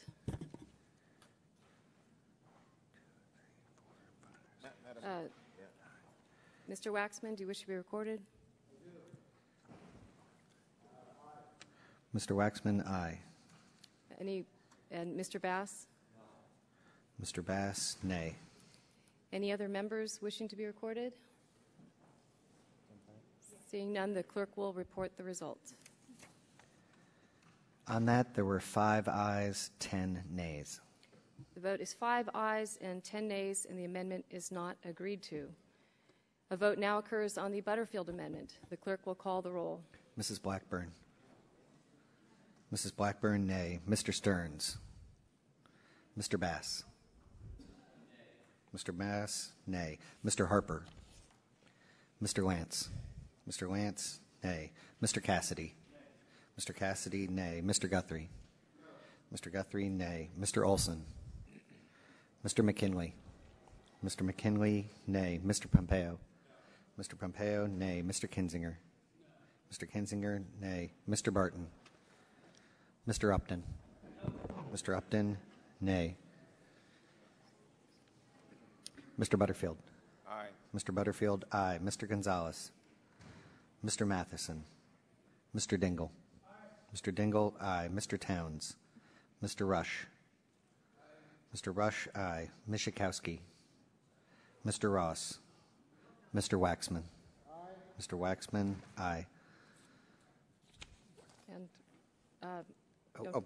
Mrs. Bonomack. thank you. I'd like to be recorded as a no. Are there any other members? Mrs. Bonomack, nay. Mr. Stearns?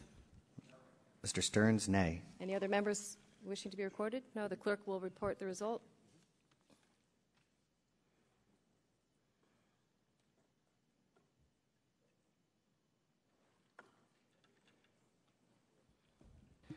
On that, there were 4 ayes, 11 nays.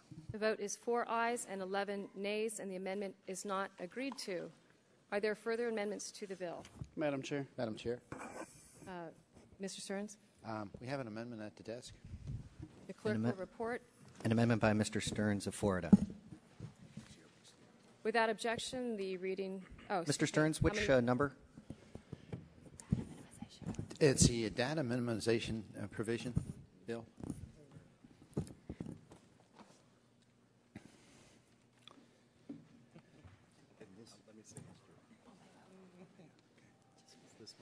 It's myself and Mr. Pompeo. We're offering this amendment together.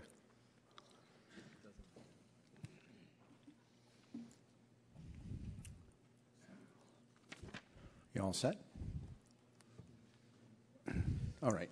All right. So without objection, the amendment is dispensed with, and the gentleman is recognized for 5 minutes in support of his amendment. Thank you, Madam Chair. I'll just speak briefly on this, and then my colleague, Mr. Pompeo, is ready to speak also. This provision, my colleagues, is a new addition from the bill that I offered back in 2005, and I want to make sure that if we're adding this provision, we're not doing so in a way that overburdens the scope of government authority. During the subcommittee June 15th hearing, I questioned Commissioner Edith Ramirez on how the Federal Trade Commission would address data minimization, and her testimony indicated that she believed the FTC has rulemaking authority in this area. I'm relieved to hear that this was not the intent of the legislation. However, I'm concerned that the FTC believes otherwise. In fact, that was what we came clearly away with. Therefore, I, along with my colleague Pompeo, am pleased to introduce this amendment to clarify, just simply clarify, that the FTC has no such rulemaking authority. And I remind my colleagues that it wasn't long ago when the Democrat Congress stripped away the FTC's APA rulemaking authority because it had overstepped its power. It's irresponsible and unwise for Congress to return this type of authority through piecemeal legislation. Therefore, this amendment would simply add the sentence, quote, "The Commission may not promulgate any regulation with regard to the establishment of such plans and procedures," end quote, at the end of Section 2B. So I ask my colleagues on the other side of the aisle to realize that we're just simply putting in a very simple sentence to allow Congress to have the authority and not the Federal Trade Commission with establishing rules and regulations for plans and procedures. With that, I yield the balance of my time to the gentleman from Kansas. Thank you for yielding, Mr. Stearns. I also had a chance to have a colloquy with Ms. Ramirez during the hearing, and we added this provision that said to companies you can only keep certain amounts of data, and asked her how she'd decide what was reasonable and whose property this information is, their property rights, and whose information they'd feel like the FTC had the authority to make them get rid of, even if it had value to them. And so I was very concerned as well. And so I was very pleased when Mr. Stearns came up with the idea, and I'm glad to support this amendment. We've got to be real careful about giving the FTC the power. If we have certain things we want in the minimization plan, we ought to talk about them and discuss them amongst ourselves. But to give the FTC the authority to post hoc make an analysis of what data a company can keep, I think a real risk. And so I'm glad we're putting forth this amendment. I'd urge my colleagues to support it. Gentleman yields back his time. Is there further discussion on the amendment? Seek recognition. For what purpose? In opposition to the amendment. Gentleman's recognized for 5 minutes in opposition. Thank you. Madam Chair, the language of the bill states that it is up to businesses to establish plans and procedures for minimizing data. I believe it is straightforward. The Federal Trade Commission is not given any specific authority to write rules related to that language, and the bill does not grant the FTC the general authority to write whatever rules it believes are needed to carry out the act. Having said that, if later in time businesses find that they do not read the provision clearly, the FTC should be allowed through an open process of notice and comment to clarify it. This amendment's sole purpose is hamstringing an agency that is already hamstrung in its rulemaking authorities. Those of us who have been around for a couple of years know that the FTC has a particularly tough rule writing process that Congress imposed on it. The result has been that the agency hasn't written many, if any, rules since we put that process in place. Most of the rules they have written since then have been at the specific direction of Congress in law and under the more streamlined APA process allowed in each of those laws. This bill doesn't give them APA rulemaking for the data minimization plans or direct them to do anything. The chances they will act on their own are less than zero. This amendment is nothing more than more of the same from the other side, the arguments that regulations are bad. Well, in a case like data minimization, it is businesses that could be hurt, businesses that will be hurt, because they can and often do ask agencies like the FTC for clarity. This would prevent that. May the gentleman yield? Yes, I will yield. I understand what you're saying. You're saying that the bill pretty much is clear and that you don't want to specify anything in the bill that would hamper them. But you mentioned the businesses. I am telling you the stakeholders are concerned. Mr. Pompeo and I both heard the Federal Trade Commission speak on this, and clearly what she said is they're going to initiate rulemaking, particularly with data minimization. So I would think you, as a member of this committee, want to make sure they come back to us if they have to interpret anything. And so why not just support this fairly simple sentence, which really just says, in effect, that if they're going to do rulemaking, they'll come back to see us. And so we're not changing the bill, just saying basically come back to see us if you're going to stipulate beyond some rulemaking that you feel is necessary. So it's really keeping our authority for this committee. And I thank the gentleman for yielding. Reclaiming my time, the FTC is well equipped to deal with this rulemaking, and I ask my colleagues to oppose the amendment. Is there further discussion on the amendment? The gentleman, for what purpose does he seek recognition? Like the last word. The gentleman is recognized for 5 minutes. It just seems to me that the bill itself states it's up to businesses to establish plans and procedures for minimizing data. We don't want storage of a lot of data that no need to be held, like we had old credit cards and things like that, the data that was breached. I think that's straightforward. The FTC is not given any specific authority to write rules. If at some later time businesses find that they don't read the provision clearly, the FTC should be allowed, through an open process of notice and comment, to clarify it. And so the sole purpose of this amendment seems to be to hamstring an agency that is already hamstrung in its rulemaking authorities.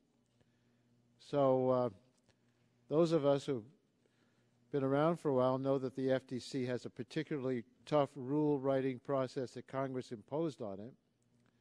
Most of the rules they've written have been held up for a very long period of time because of the Magnuson-Moss rule making rather than the APA.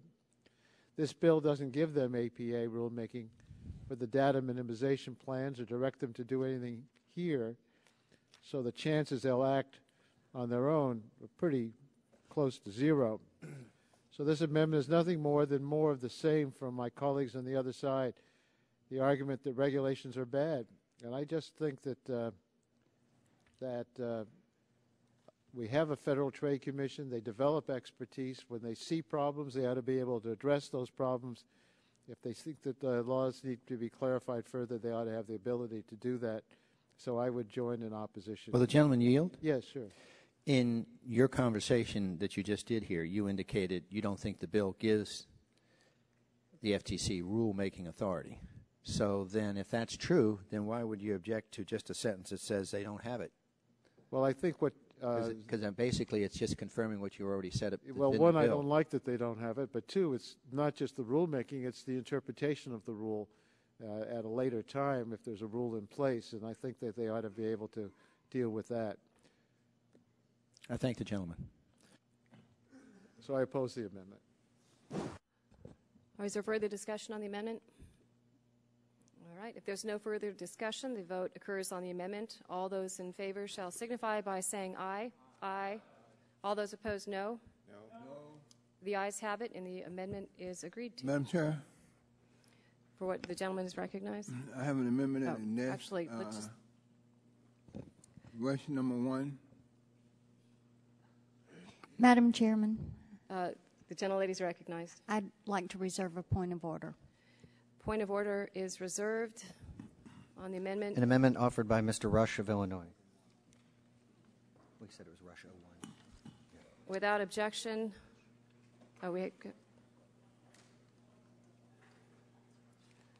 The reading of the amendment is dispensed with, and the gentleman is recognized for 5 minutes in support of his amendment.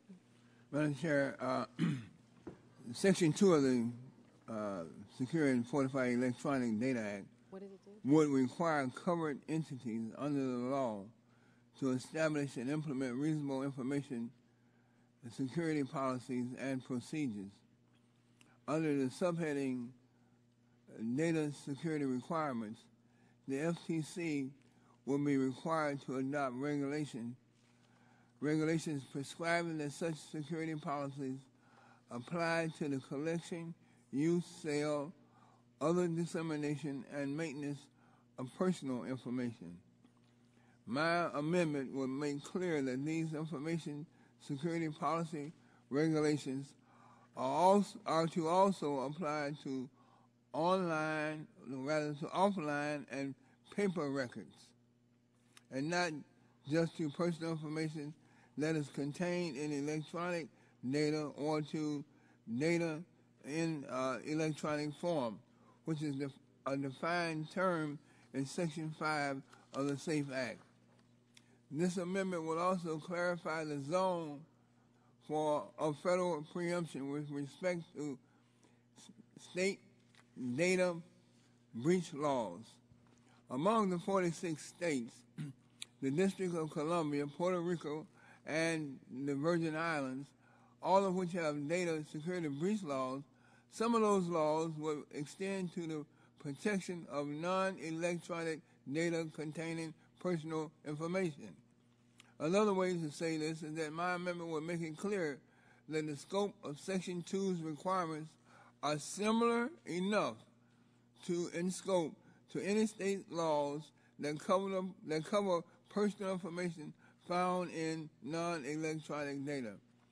By voting to pass my amendment, we will require any and all, like that, we will remove any and all doubt that it is Congress's intent to preempt state security breach laws and policies related to personal information that is contained in non-electronic data and paper records. With that, I yield back the balance of my time. Madam Chairman, I withdraw my point of order. I thank the gentlelady. And would just ask for clarification purposes, if Mr. Rush, you were in fact referring to Amendment Rush 01. 01, yes. Okay, well, we're happy to let you know that this side is going to accept your amendment and congratulate you for that fact. So with that, are there further amendments at the desk? Madam. Oh, so excuse me, is there further discussion on the amendment? Accepted. Okay, is there no further discussion on the amendment? Okay, so we are accepting. I have to walk through it. If there's no further discussion, the vote occurs on the amendment. All those in favor shall signify by saying aye. Aye. All those opposed, no. The ayes have it, and the amendment is agreed to. Madam Chair. For what purpose does the gentleman seek recognition? I have an amendment at the desk. The clerk will report. Amendment to H.R. 2577 offered by Mr. Kinzinger. Without objection, the reading of the amendment is dispensed with, and the gentleman is recognized for 5 minutes in support of his amendment. Thank you, Madam Chair. My amendment would provide a flat exemption for small businesses coupled with field preemption as proposed by the White House in its cybersecurity proposal. As currently written, the Safe Data Act would let the FTC decide who should be covered under security requirements and breach notification. President Obama's proposal has defined a business entity as essentially any business of any size, regardless of inter- or intrastate operation. The White House proposal proposes that only businesses that collect or store info on 10,000 people or more over any 12-month period would have to provide notice under the federal law in the event of a breach.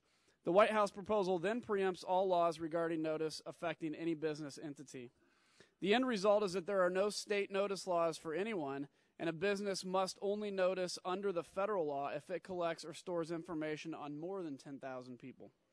My amendment would simply apply this same regime to both the notification and security requirements of this bill. I would also note that Senator Leahy included small business relief in his bill as well. It's important that this committee not create undue burdens for small business. I want to continue to work on this solution with my colleagues to ensure my amendment would not complicate the preemption of state laws. And with that in mind, Madam Chair, I will withdraw this amendment.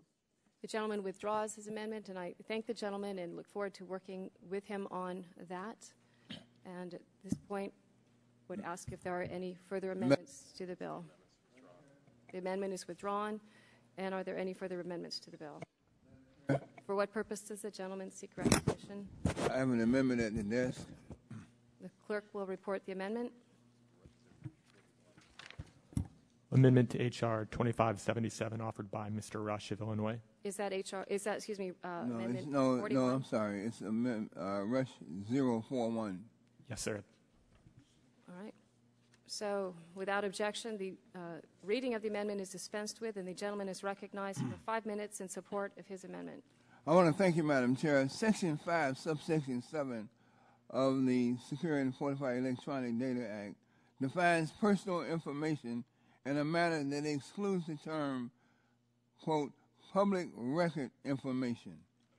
Section 5, subsection 8, then goes on to define the term public record information as information about an individual that is lawfully made available to the general public from federal, state, or local government records.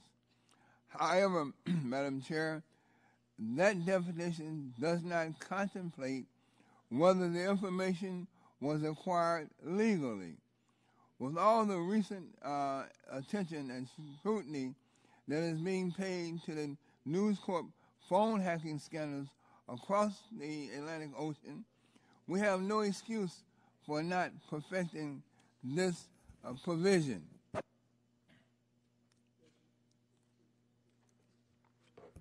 By eliminating the public record information carve-out from public information,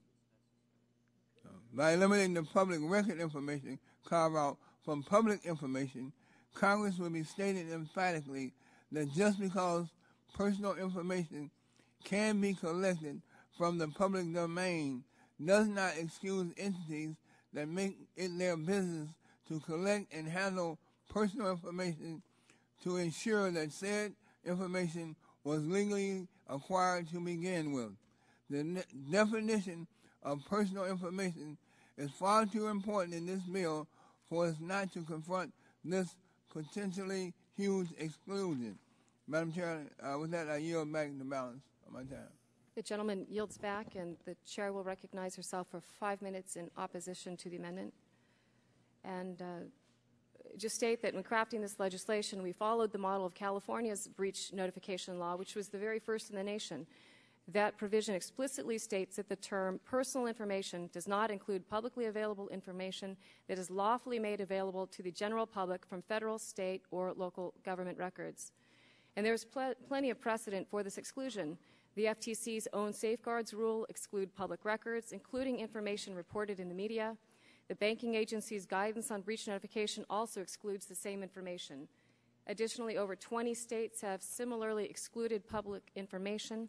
And then to strike this provision means that companies would be subject to a stricter standard than the government regarding the same kinds of information. Worse than a stricter standard, it is a completely contrary standard.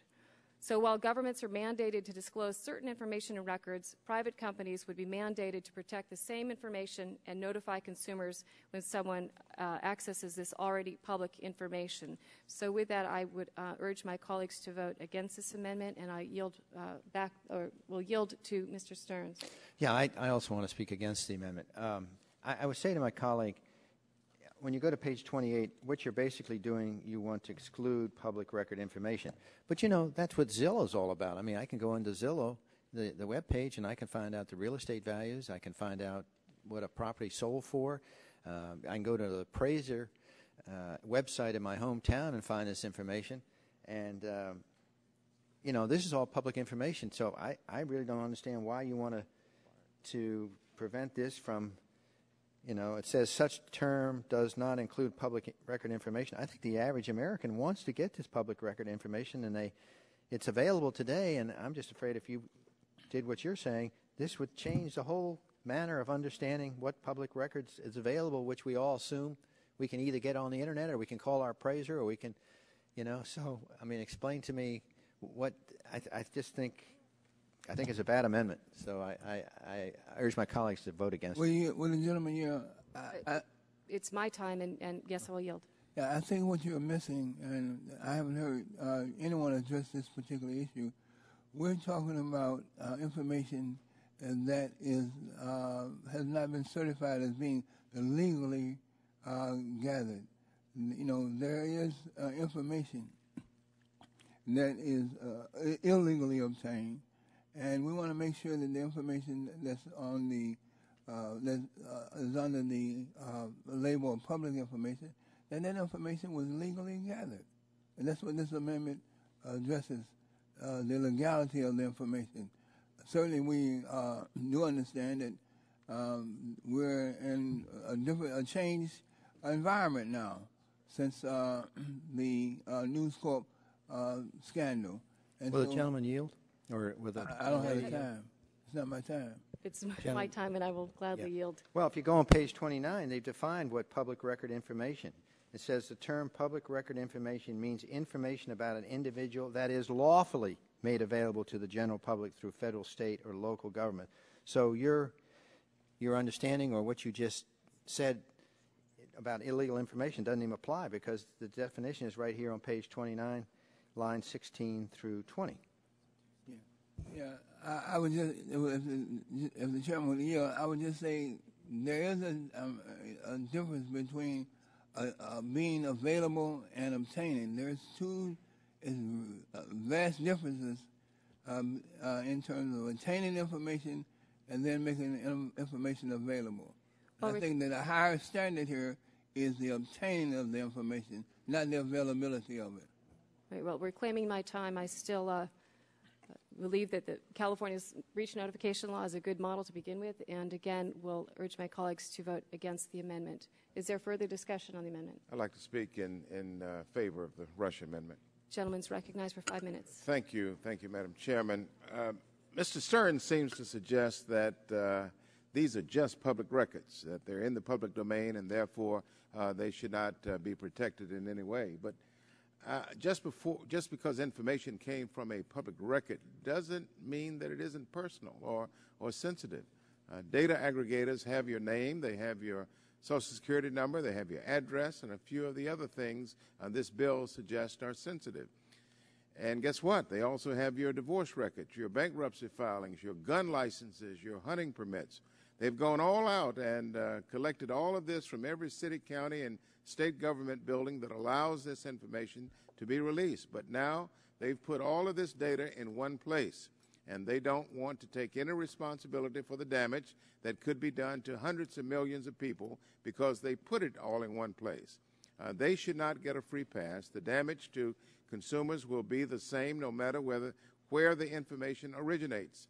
So the aggregators of the information should be required to guard and tell people when they have failed to do so. This amendment would ensure that that happens. I support the amendment, congratulate my colleague for offering it, and I would yield back. The gentleman yields. Yes. I yield back, but I will yield. The gentleman did yield back. Is there further discussion on the amendment? Yeah, please. For what purpose does the gentlelady seek recognition? To strike the last word. Gentlelady is recognized for 5 minutes. And I'd like to yield to my colleague, Mr. Rush. Yeah, Madam Chair, I want to thank the gentlelady for yielding. Yeah, Madam Chair, California, I love California. It's a nice state. I like to visit it quite often. But in this instance, it's not the gold standard for privacy or for data security laws. I would draw your attention to the state of Massachusetts. And this is the wording of the security laws as it relates to the citizens of that state. And I quote these words, provided, however, that, quote, personal information, end quote, shall not include information that is lawfully obtained from publicly available information or from federal, state, or local government records lawfully made available to the general public. And Madam Chair, in this instance, I think that my amendment is certainly consistent with a more stringent, a higher level of protection for the American public, and that protection resides in the Massachusetts laws and not in the California laws. Does the gentlelady yield back? I yield back my time. All right. Is there further discussion on the amendment? All right, if there's no further discussion, the vote occurs on the amendment. All those in favor shall signify by saying aye. Aye. All those opposed, no. No. The nays have it, and the amendment is not agreed to. Madam Chair? For what purpose does the gentleman seek? I have an amendment at the desk. The clerk will report the amendment. An amendment offered by Mr. Stearns of Florida. Without objection, the reading of the amendment is dispensed with, and the gentleman is recognized for 5 minutes in support of his amendment. Thank you, the gentlelady. I intend to offer this amendment and then withdraw it. I have talked to some of my colleagues, and I think the feeling is that this should be discussed at the full committee, and plus our counsels indicated that after we pass this bill, he could come up with report language which would satisfy us. But I thought I'd go through and explain the purpose of the amendment is to address when notification is appropriate. I want to emphasize that I believe companies should notify both consumers and law enforcement as soon as they have confirmed that there has been a breach. The question, however, is when does that confirmation actually occur? I've had the opportunity to talk to stakeholders. I've come to believe that there is no magical moment during an investigation of a potential data breach that a company confirms that a breach has in fact occurred. Therefore, I'm concerned with any legislation that creates stiff timetables for action without specifically clarifying when the clock begins to run against that company. When this is unclear, we force companies to rush to judgment, over-notify, and often confuse their customers by changing their stories once information is discovered. For that reason, I thought of this amendment to make sure companies can concentrate on determining when and whether a breach has occurred and how simply to best protect customers rather than calculating when the clock begins ticking. Accurately and appropriately addressing a security breach is obviously vital to a company's business model. No company can be the one that sits on their breach and doesn't report, because if consumers do not trust how a company uses that information, they will turn to the company's competitors quickly. Therefore, incentives for timeliness already exist. And sometimes timeliness is beyond 45 days, which is in the bill. During the hearing, we learned that it took one company 115 days to receive their forensic report confirming a breach. Most recently, the IRS took 86 days to notify customers. So think about this. If it took a giant government entity with abundant resources 86 days to notify, how can we expect a small company to do all the forensic analysis and confirm a breach within 45 days? The subcommittee appears to understand the importance of this language because they have the words unreasonable delay as included on page 5, line 9, when addressing when consumers and the FTC should be notified. And I respect that, and I think that was wise to have that language unreasonable delay in there. Confusingly, though, several pages later, however, a cap of 45 days is inserted. So right away, there's a little bit of ambiguity here. This amendment would simply eliminate this ambiguity, this confusion, and return the bill to the important regime of, quote, unreasonable delay. That was in my 2005 bill that we approved, and I think a lot of people have expressed concern that we should return to that. So I hope perhaps that we can get proper report language after this bill is sent to the full committee. And in the meantime, Madam Chair, I look forward to working with you to see if we can clarify on that. And without further ado, I ask unanimous consent to withdraw my amendment.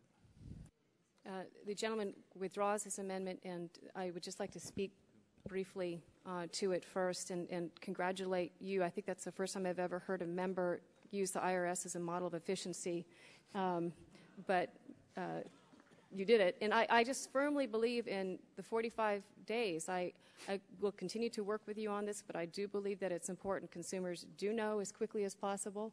And, both of those examples you cited really would have a law enforcement exemption, or by simply at the request of law enforcement, they could, in fact, extend that 45-day period. So with that, I appreciate the gentleman willing to work with me and thank him for withdrawing his Will the gentlelady yield just for a second? Yes. We can give you other cases where companies that are much smaller than the IRS who, through forensic evidence, was unable to come up within the 45 days because they were in that zone of ambiguity. So I'll be glad to give you more examples where this is certainly an area for concern. So with that, I look forward to working with you. I look forward to it, too. And the gentleman, again, withdraws. Are there any further amendments? Madam Chair. Bill? For what purpose does the gentleman seek recognition? Madam Chair, I have an inquiry of the council. I have two questions. Gentleman will state his inquiries.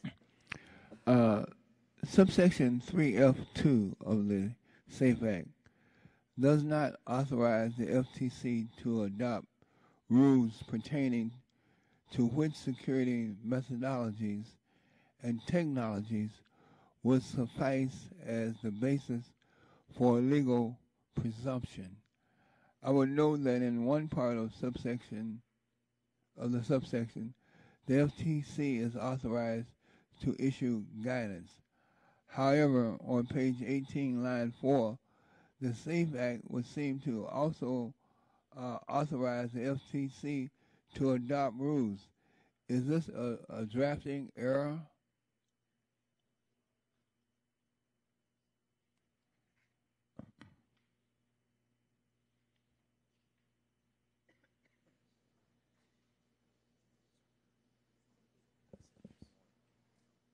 Can the gentleman repeat the question, please, for counsel?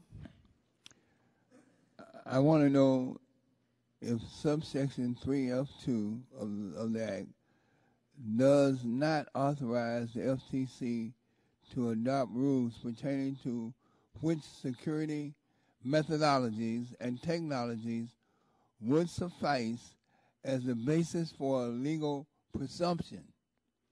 I would note that in one part of the subsection, the FTC is authorized to issue guidance. However, on page 18, line 4, the Act would seem to also authorize the FTC to adopt rules. And so my question is this a drafting error? My answer is yes, it is a drafting error, and on page 18, it should not refer to rules. On page 18, line 4. Okay, well... issuing such guidance, it should say.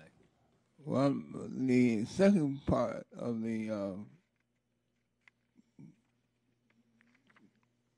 well, would a federal court or a state court applying this law then view the FTC's guidance as being only an administrative agency's advisory opinion, thereby leaving commercial entities with a weaker defense? I believe that the Federal Trade Commission's guidance on this point would be persuasive, but not conclusive.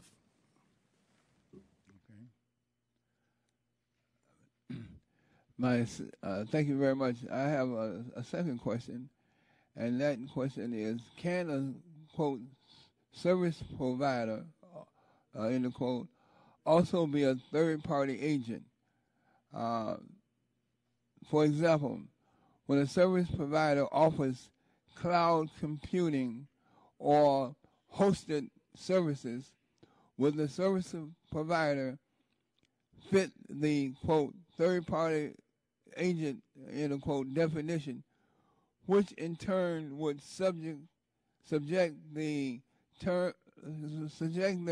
to Section 3B's special notification requirements or to Section 2's reasonable security policy and procedures? I believe there could be circumstances where a service provider is such an agent. Yes. I want to thank you.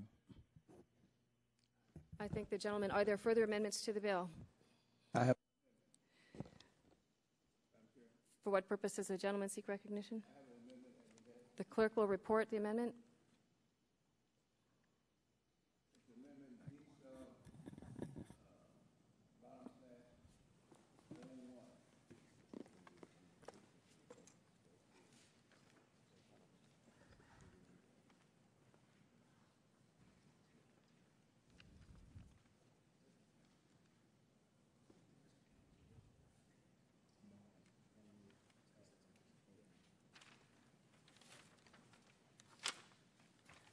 An amendment offered by Mr. Rush of Illinois.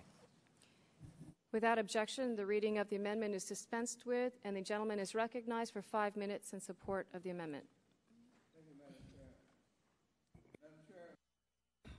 Madam Chair, my amendment in the nature of a substitute will strike all provisions of the SAFE Act and insert the Data Accountability and Trust Act, H.R. 1707, which I introduced along with Mr. Martin and Mr. Kowski on May 4th, 2011. This will be the fourth Congress in which my bill has been introduced, notwithstanding this passage on suspension in the 111th Congress. The Data Act has two basic components. First, the bill requires that persons possessing electronic data that contain personal information must take steps to ensure that that data is secure.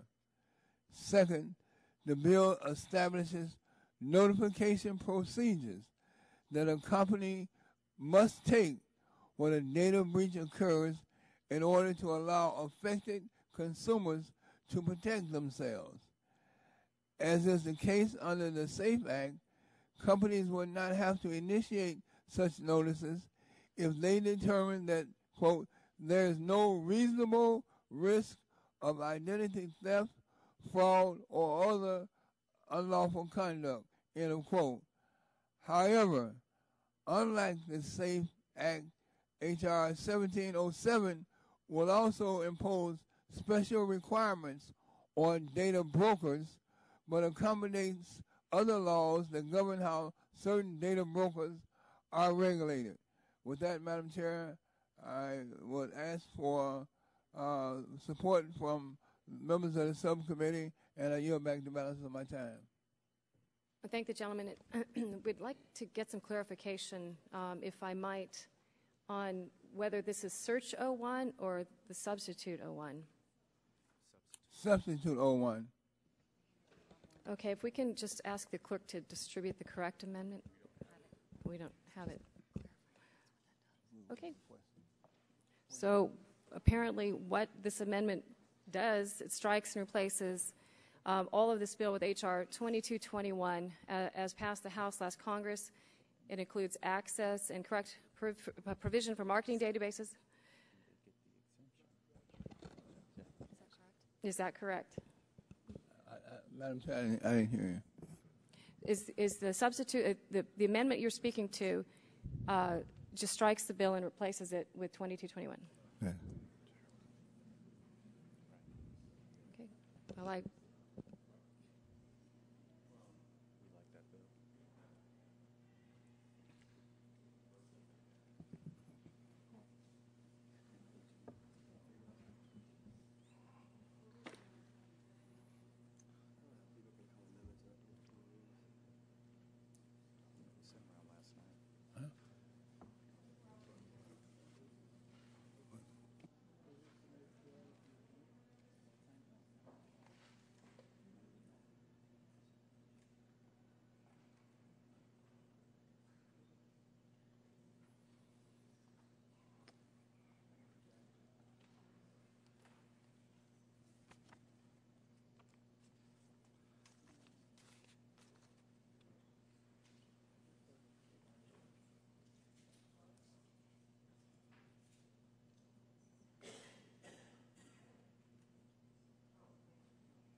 Madam Chair, until the committee is ready to distribute my amendment, I will withdraw the amendment so that we can move forward. Would the gentleman yield for just a second? I certainly will.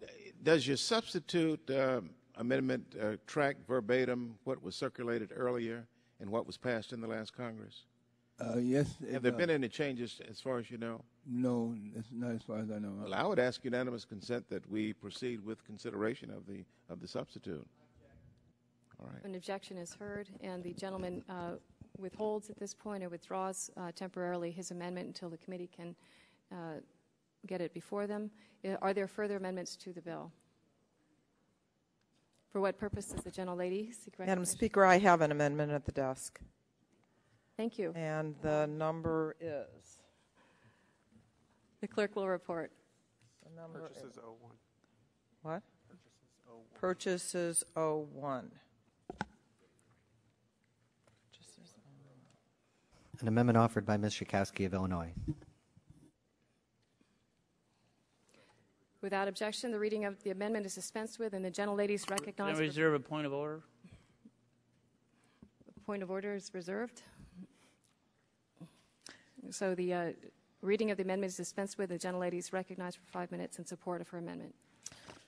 Okay. We've been having a discussion a bit on whether or not this is on privacy or security, but reading from the bill itself, it says its purpose is to establish and implement reasonable policies and procedures regarding information security practices for the treatment and protection of personal information.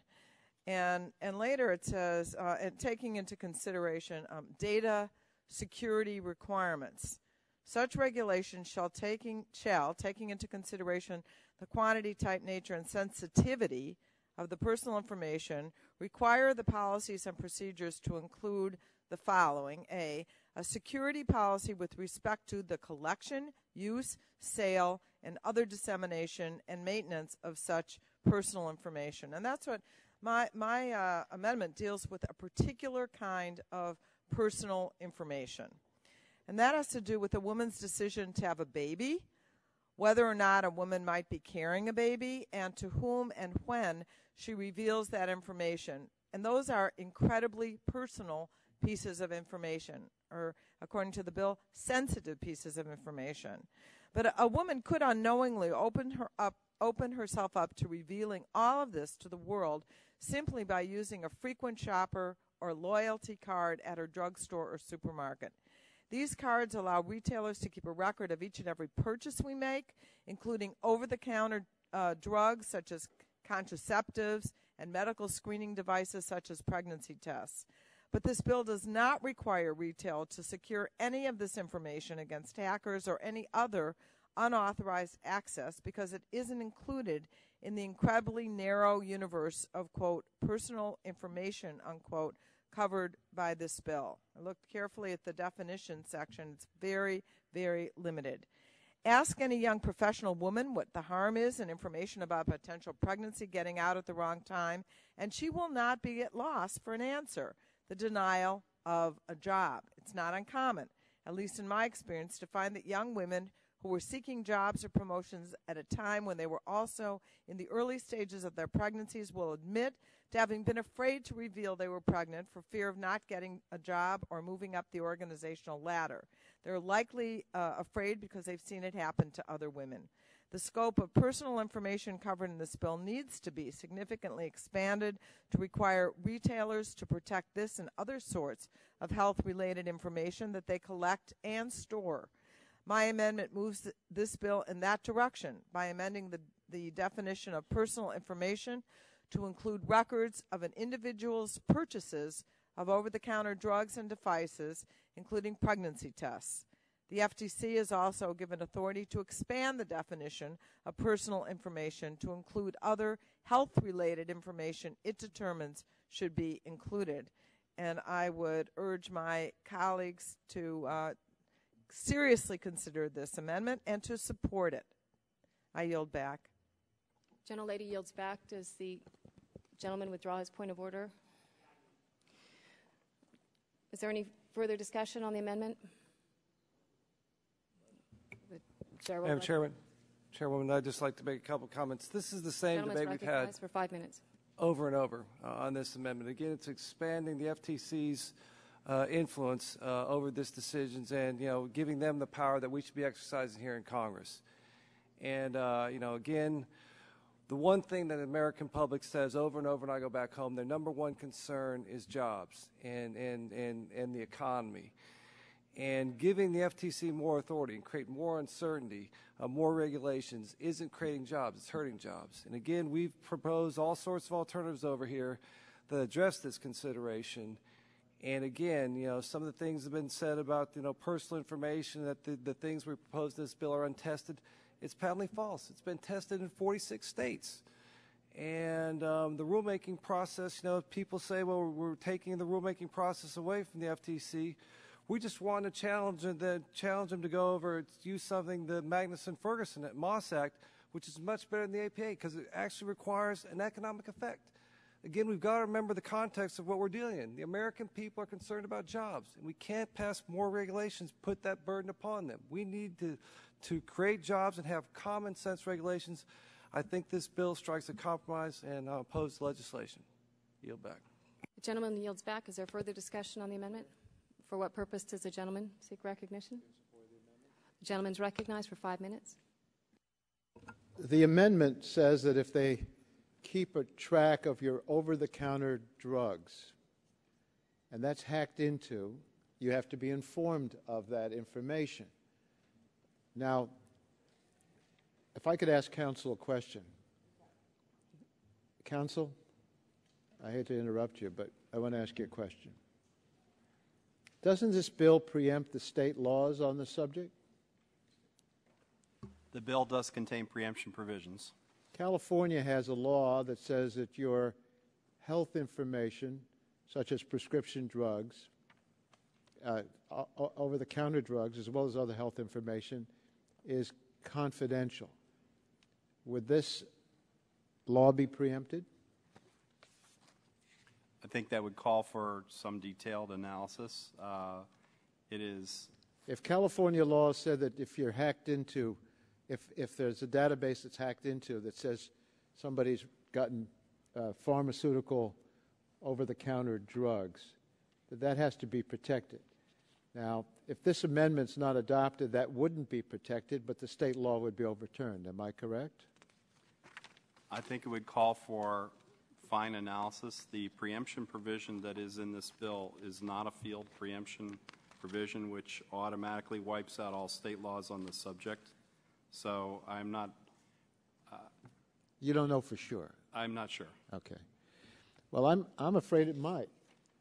But let's say it doesn't. Is there any reason anybody should be able to get information about about over-the-counter drugs that you get from a pharmacy if that information is hacked into? I mean, this could have real-life serious consequences. This isn't about protecting jobs. This is about protecting people from information that may keep them from getting a job or have others intrude on their personal privacy. So as I understood the gentlelady's amendment, and I want to yield to her, you're seeking in a very narrow way to make sure that if information on people's purchases of drugs is hacked into and someone has that information, that they have to inform the person about whom the information pertains. Is that correct? That's certainly correct, and it simply adds to what the very limited definitions of personal information include. And frankly, I think that if you ask American people, if they think that their information about what they buy at the drugstore should be protected or not, I think overwhelmingly people would say absolutely. And it is a jobs issue, as I pointed out in my testimony, that there are women, if they reveal that that they're pregnant, may lose the opportunity to have a job or to have a promotion. This is not about limiting businesses. This is about protecting information from hackers. If there's an herbal substance that's sold, but not as a drug, but it's sold and it's represented to give men sexual vitality, maybe some of the men maybe can't relate to the women, but you can relate to yourself. Do you think that's information other people ought to have? I don't think it's their business. So I support this amendment. I don't understand the argument against it. Something about the FTC doing something or other? The gentleman would yield. Yes. I have before me the California law, and I'm asking for clarification, if possible, from what you were saying. It does say that for purposes of the section, medical information means any information regarding an individual's medical history, mental or physical condition, or medical treatment or diagnoses by a health care professional, but I don't see over-the-counter drugs anywhere in there, but I certainly understand the point you're trying to make and agree with you. Of course, that information should be held private. But that gets back into the belief that, my belief that this is a privacy matter. At the same time, people do willingly give or subscribe to CVS or Rite Aid or whomever, and they get a frequent buyer card, and they do allow those purchases to be tracked. So I agree with you that you do need to protect that, but my problem is in the leap from the fact that I have bought Band-Aids or something, something that I wouldn't want other people to know, whatever it was, that they would make that leap into identifying me as a person and then stealing my identity and using that. I don't know how the combination of my name or a number and that I bought Band-Aids would, in fact, put me at risk for identity theft. But I agree with the gentleman's and the gentlelady's concern about privacy wholeheartedly. So I'm Well, happy. this is a data breach bill, and this is the kind of data, if it's breached, should be there should be some response to the person involved that they know that that data has been breached. So I support the gentlelady's amendment. All right. Is there further discussion on the amendment? All right. Hearing none, the question occurs on the amendment. All those in favor say aye. Aye. All those opposed say no. No. The noes have it. The gentleman requests a roll call vote, and the clerk will call the roll. Mrs. Blackburn. Mrs. Blackburn, nay. Mr. Stearns. Mr. Bass. Mr. Harper. Mr. Harper, nay. Mr. Lance. Mr. Lance, nay. Mr. Cassidy. Mr. Cassidy, nay. Mr. Guthrie. Mr. Guthrie, nay. Mr. Olson. Mr. Olson, nay. Mr. McKinley. Mr. Pompeo. Mr. Kinzinger. Mr. Barton. Mr. Upton. Mr. Upton, nay. Mr. Butterfield. Yes. Mr. Butterfield, aye. Mr. Gonzalez. Mr. Matheson. Mr. Dingle. Mr. Dingle, aye. Mr. Towns. Mr. Rush. Mr. Rush, aye. Ms. Schakowsky. Ms. Schakowsky, aye. Mr. Ross. Mr. Waxman. Mr. Waxman, aye. Okay. Mrs. Bonomack. No. Mrs. Bonomack, nay. Are there further members wishing to be recorded? Mr. Stearns? Mr. Stearns, nay. Mr. Bass? Mr. Bass, nay. Any further members? Seeing none, the clerk will... Dr. Cassidy? The gentleman's recorded nay. Okay. The clerk will report the result.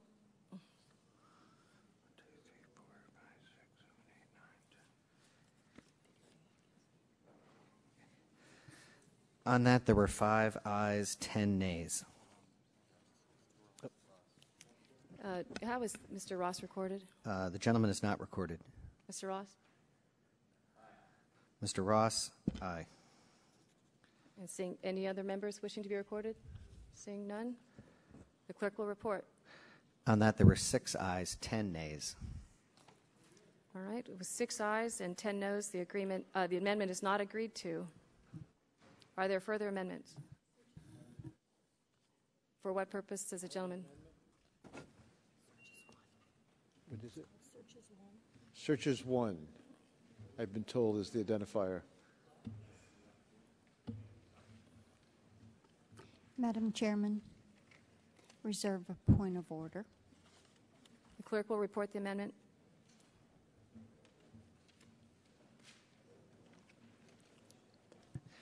An amendment offered by Mr. Waxman of California.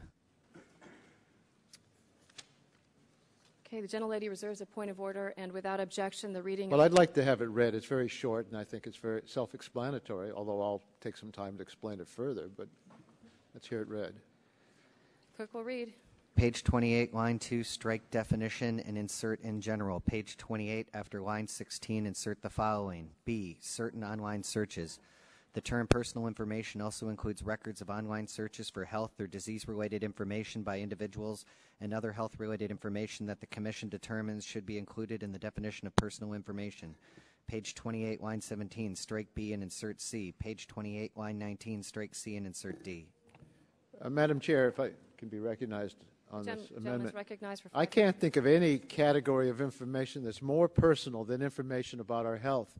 Yet this bill, which purports to impose minimum standards for the protection of personal information collected by businesses, makes no effort to protect records of health-related information generated through our online searches and interactions. The Internet has made it possible for each of us to query general and specialized websites about illnesses we're curious about or are suffering from, and drugs and treatments we've heard about or have been prescribed. It's also possible, however, for these same sites and even third parties to track and record our searches for information about symptoms we might be suffering, diseases we want to learn more about, or drugs we have been prescribed.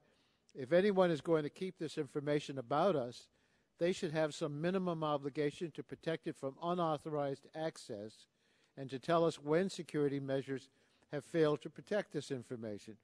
My amendment does just that by modifying the definition of personal information to include records of online searches for health or disease-related information. It also grants the FTC the ability to include in the definition of personal information other health-related information it believes should be included. I think this is just self-evident. It's nobody's business what I might or anybody might look for on Internet searches relating to diseases or health, and those who have those websites like WebMD or whatever it might be, if they keep that information and it's hacked into, I should know about it. So I urge support for this amendment. Yield back my time. Okay. There's a vote on the floor. So at this point, we're going to recess and resume debate on the Waxman Amendment when we return from the floor. Well, then I want to reserve my time. Okay. So the subcommittee stands in recess.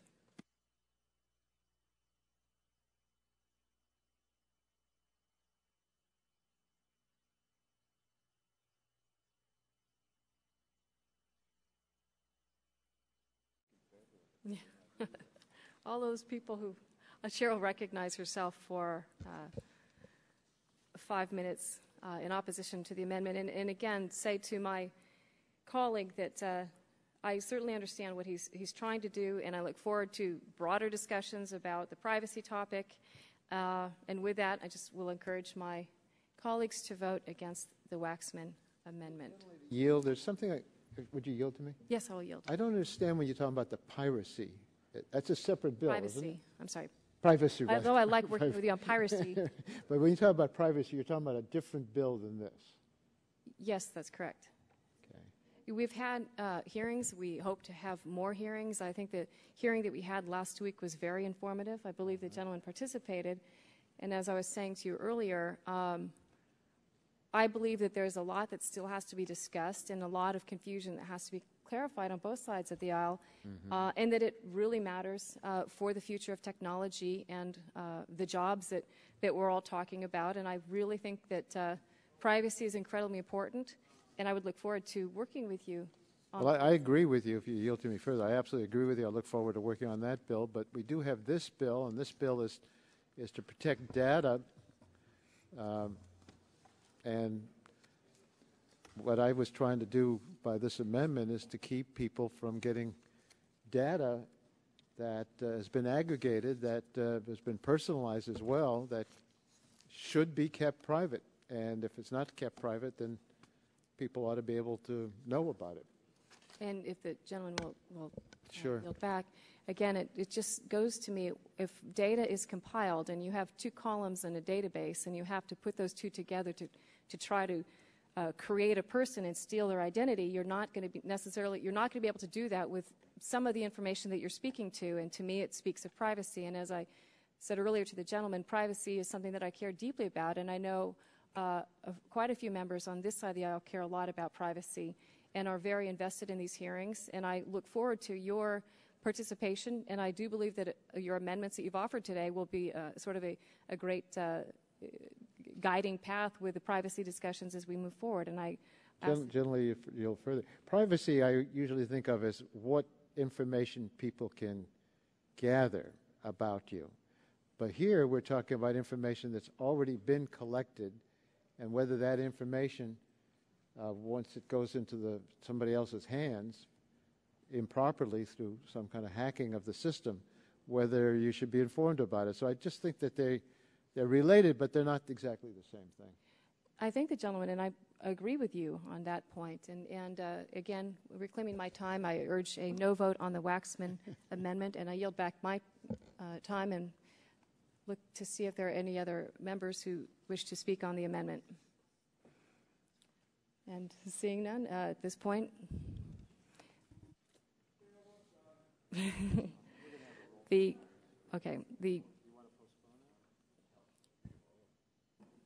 yes, we'll be happy. Actually, we will call the roll, but we will postpone it at this point in time until how much longer are you seeking? At the end of the bill. I think we only have 2 more amendments. Okay, so without objection, we will roll the votes until the conclusion of the next 2 amendments. So are there further amendments at the desk? I have an amendment at the desk. The clerk will report. Which number, Mr. Butterfield? Let's try purchases 04.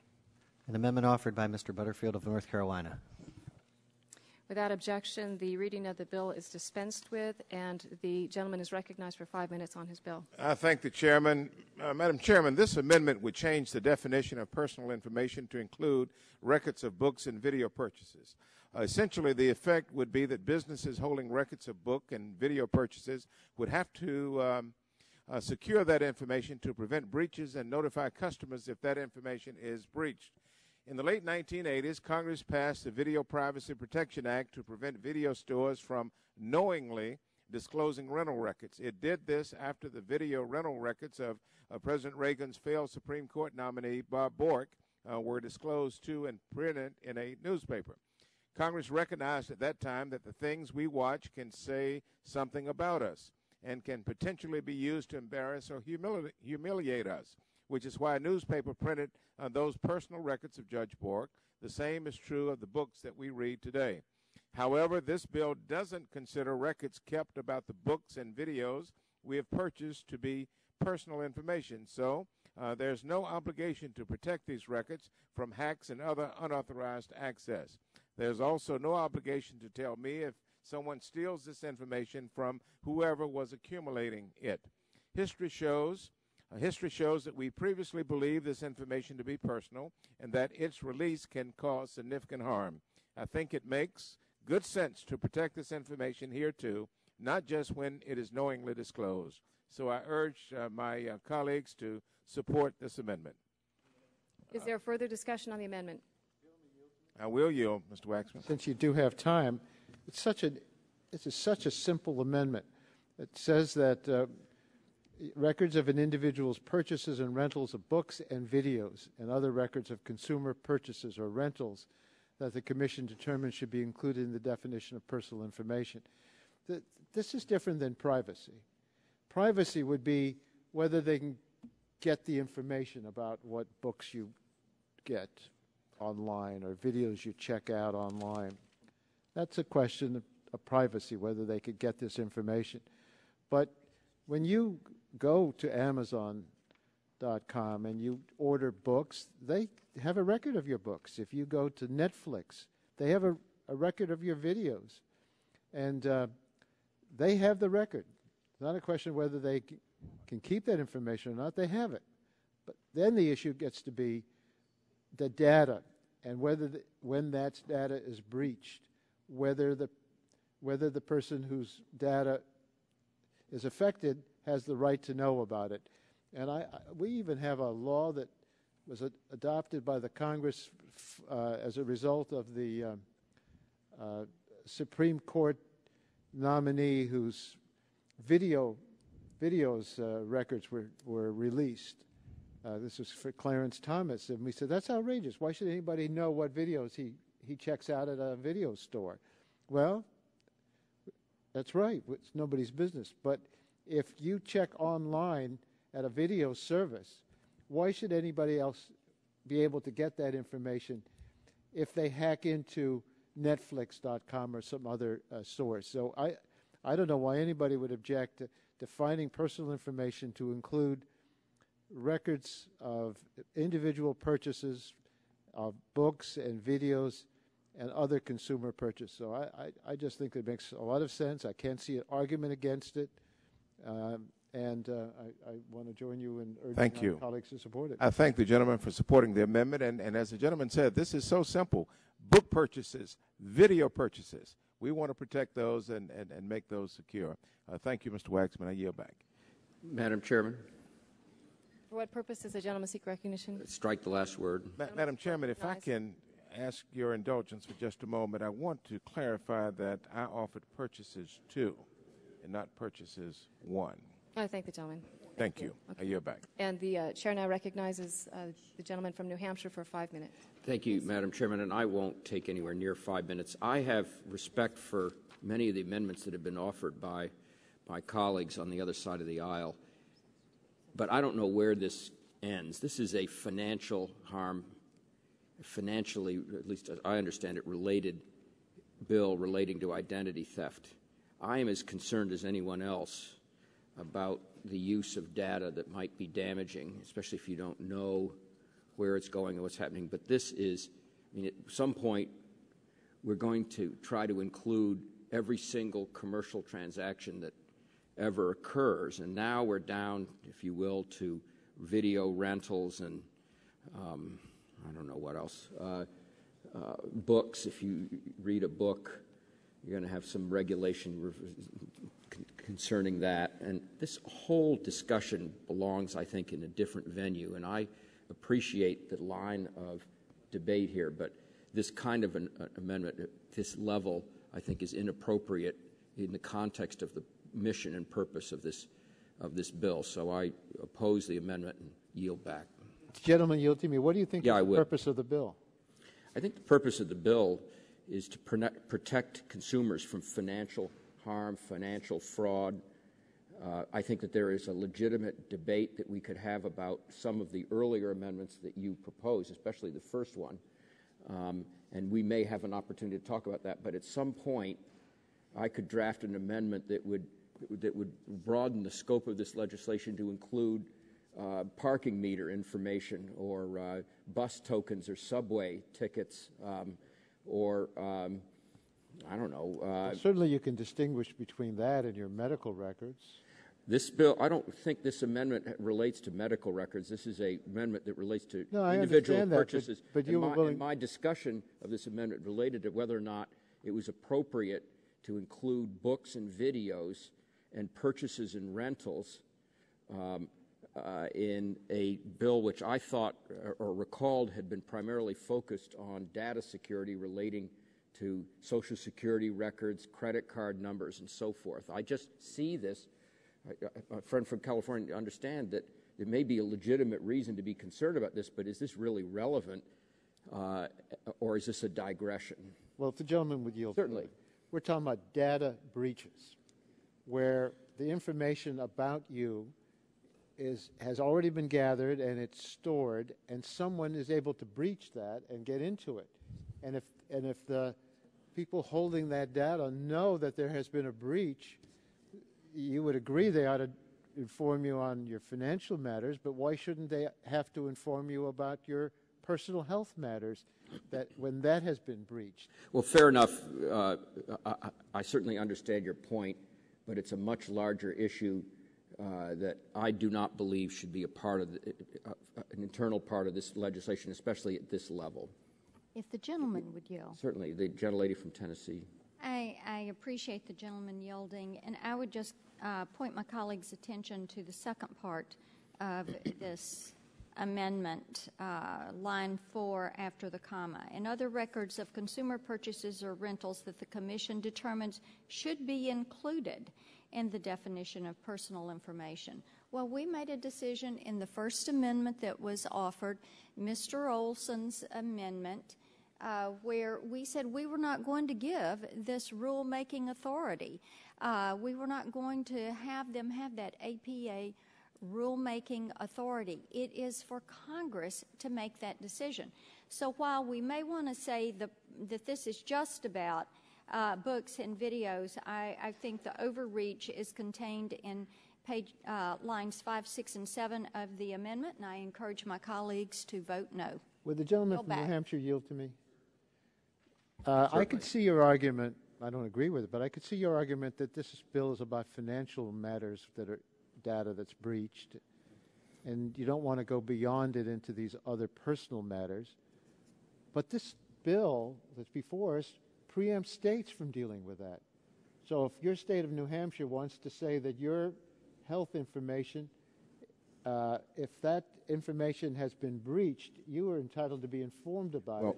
Reclaiming what few seconds I have left, the amendment before us has to do with books, videos, and other records of consumer purchases, and I would respectfully suggest that this is going far beyond what some of the earlier amendments. Do you think that your state ought to be preempted from passing laws in this area? I think it should. I ask unanimous consent the gentleman be able to answer. I believe that the subject of whether or not books, videos, and other records of consumer purchase or rentals should not be part of a federal data security bill that is whose primary function was to deal with the issue of financial harm, fraud, and other abuses that are associated with And why should the bill preempt states in those areas? I believe that this bill, which is the bill that was closely mimics or follows the bill that was brought up not only in 2005 but last year, is unnecessarily expanded by the amendments that are being offered by the gentleman from California and others on the other side of the aisle. Yield back. Gentleman yields back. Is there further discussion on the amendment? For what purpose? Ask the council a question. Does this bill preempt states from passing laws on data breaches when it comes to questions like health information or what videos or you get or any other kind of information that a lot of people would consider private? The underlying bill itself, doesn't it preempt the states? It preempts the states on laws that are, quote, similar to those under Section 2. So you had asked me a question about this before, and my comment was that I think it calls for careful analysis because the preemption is not a sweeping preemption, but rather is defined in terms of things that are similar to what our bill does. Well, the language in the bill says this act supersedes any provision of a statute, regulation, or rule of a state or political subdivision of a state with respect to any entity subject to this act that contains, one, requirements for information, security practices, or treatment of data similar to those under Section 2, or the requirements for notification of a breach of security similar to the notification required under Section 3. Now let's go back to Section 2. Section 2, if anybody could point that out to me. Section 2 says, I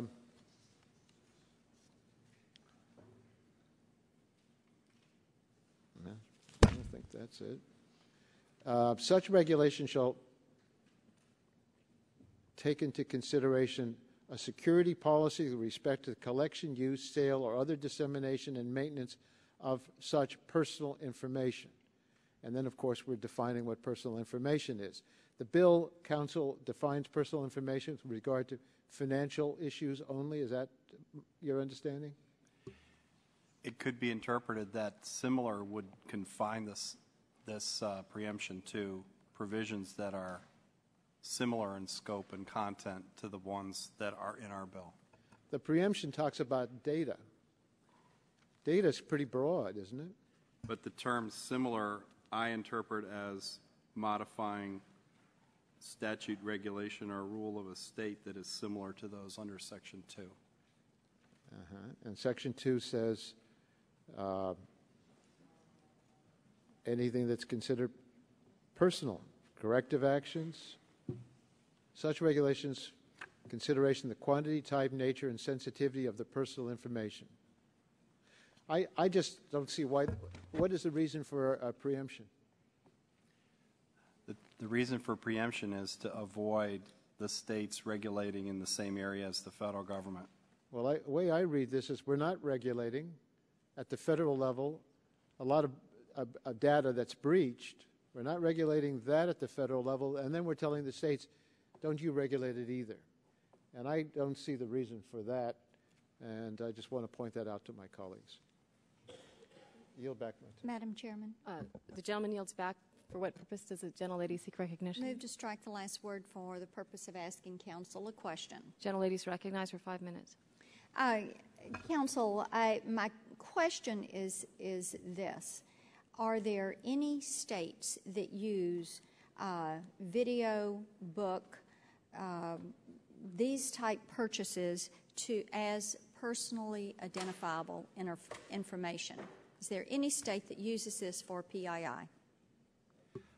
I can only say that I am not personally aware of any states. In our review of state laws, we did not identify that, but I can't be certain that there's no state law. So to your knowledge, there are no To my states. knowledge, no. Okay. Would this information and the privacy or protection of this not be covered under the Video Protection Privacy Act? I would have to study that issue and get back to you. I'm not certain of whether it would be covered under the Video Privacy Act. I know Mr. Butterfield referred to it in his remarks. Thank you. Madam Chairman, I think that one of the things that we all are wanting to be careful of and that our constituents talk to us regularly about is not setting up duplicative rules, not getting into this situation where the agencies are into a turf battle of who's responsible for what and what laws are going to come first in the queue, if you will. So I would again, for those concerns, and in light of those current concerns, they do heighten my reservations, and I continue to urge a no vote. Yield back. Gentlelady yields back. Is there further discussion on the amendment? If there's no further discussion, the vote occurs on the amendment, and we will roll that vote until after the next amendment. So are there further amendments at the desk? Madam Chair, since council is present, and I want to return to a subject that we had discussed earlier, and I have this inquiry of council. Council, you advised us earlier this morning that there could be instances in which a, quote, service provider, end of quote, would be deemed a third-party agent. In those cases, would a service provider be able to avail itself of the service provider exemptions in this act? They could, but the service provider exemption in this act does not cover everything that a service provider would do. So you're saying that a service provider would be able to avail themselves, and I really would just ask for a yes or no answer if I can. The service provider exemption does not cover everything that a service provider can do. So it is a limited exemption. So they are exempted. And the answer is yes. They do have an exemption. They can be exempted. Is that correct? They are exempt for, well, they're not exempt, but they are, their requirements for their obligation to protect information is limited in the case of information that flows through their systems by transmission or transient storage. So when they're doing cloud computing and hosted services, are they exempt doing that? The exemption relates to electronic communications by a third party that is transmitted, routed, or stored in intermediate or transient storage by such service provider. But what I'm saying is that a service provider could provide could be involved in other kinds of things that involved something other than is covered by the exemption. And the very case that you raised earlier might be one of those. That is, there could be situations where, for example, long-term storage were involved that could change the result and would be covered by the bill. So it's this, the exemption for service providers, in other words, is primarily focused on communications flow through service provider connections. I hope I'm being responsive. Yeah, thank you. I think the answer is really yes to my question, right? Okay, thank you, Madam Chair. You're back. All right, are there any further amendments? Yeah, I do have an amendment on the desk, though. Madam Chairman, parliamentary inquiry before we go to that. The gentleman will state his inquiry. On the last vote, you didn't even call for a roll call vote. Wouldn't it, I mean a voice vote, wouldn't it be in order to have a voice vote and then determining how that, which side prevails, determine if there's going to be a roll call vote? Or did you're just rolling every vote? We had decided that we would roll the last three and didn't determine at that time whether they're voiced or we just said we would roll them. So the gentleman makes a very good point that this can be quite confusing at times up here. Okay. No, if that was the agreement, I wasn't here, I understand, and I withdraw my parliamentary inquiry. Thank the gentleman. Okay, and so the business the gentleman has an amendment? Madam Chair, I do have an amendment that that was before the subcommittee earlier, and we had to. Okay, the clerk will report the amendment. An amendment offered by Mr. Rush of Illinois. Without objection, the reading of the amendment is dispensed with, and the gentleman is recognized for 5 minutes in support of his amendment. Yeah, Madam Chair, in the interest of time, I basically have already made my argument that the subcommittee passed this amendment, and those arguments are still pertinent right now. So I would also ask that we vote pass this amendment. All right, the gentleman yields back. Is there further discussion on the amendment? Anybody? All right.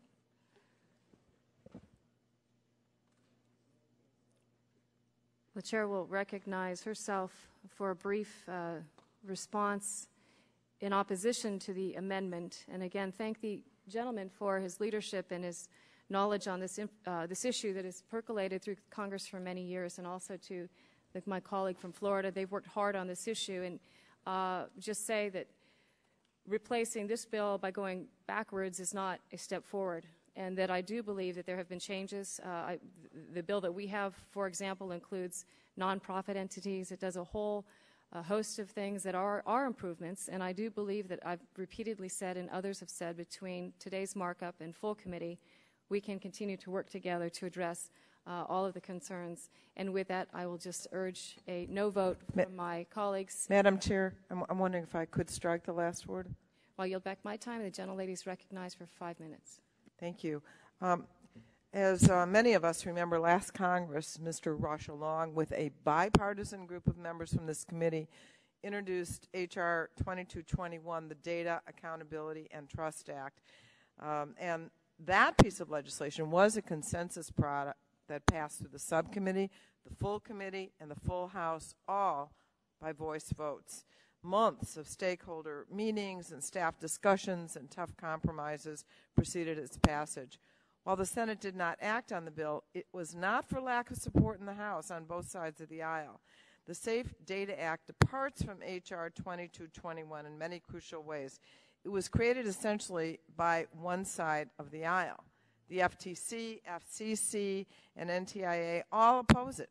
But the main reason we should vote the Safe Data Act down is not because of the process or who supports it. We should reject it because it's bad policy, and I propose that we replace it with the text of a much more palatable piece of legislation. And I think that we have that before us now. in the Rush Amendment. From a policy standpoint, H.R. 2221 was much easier to swallow than the bill before us for several reasons.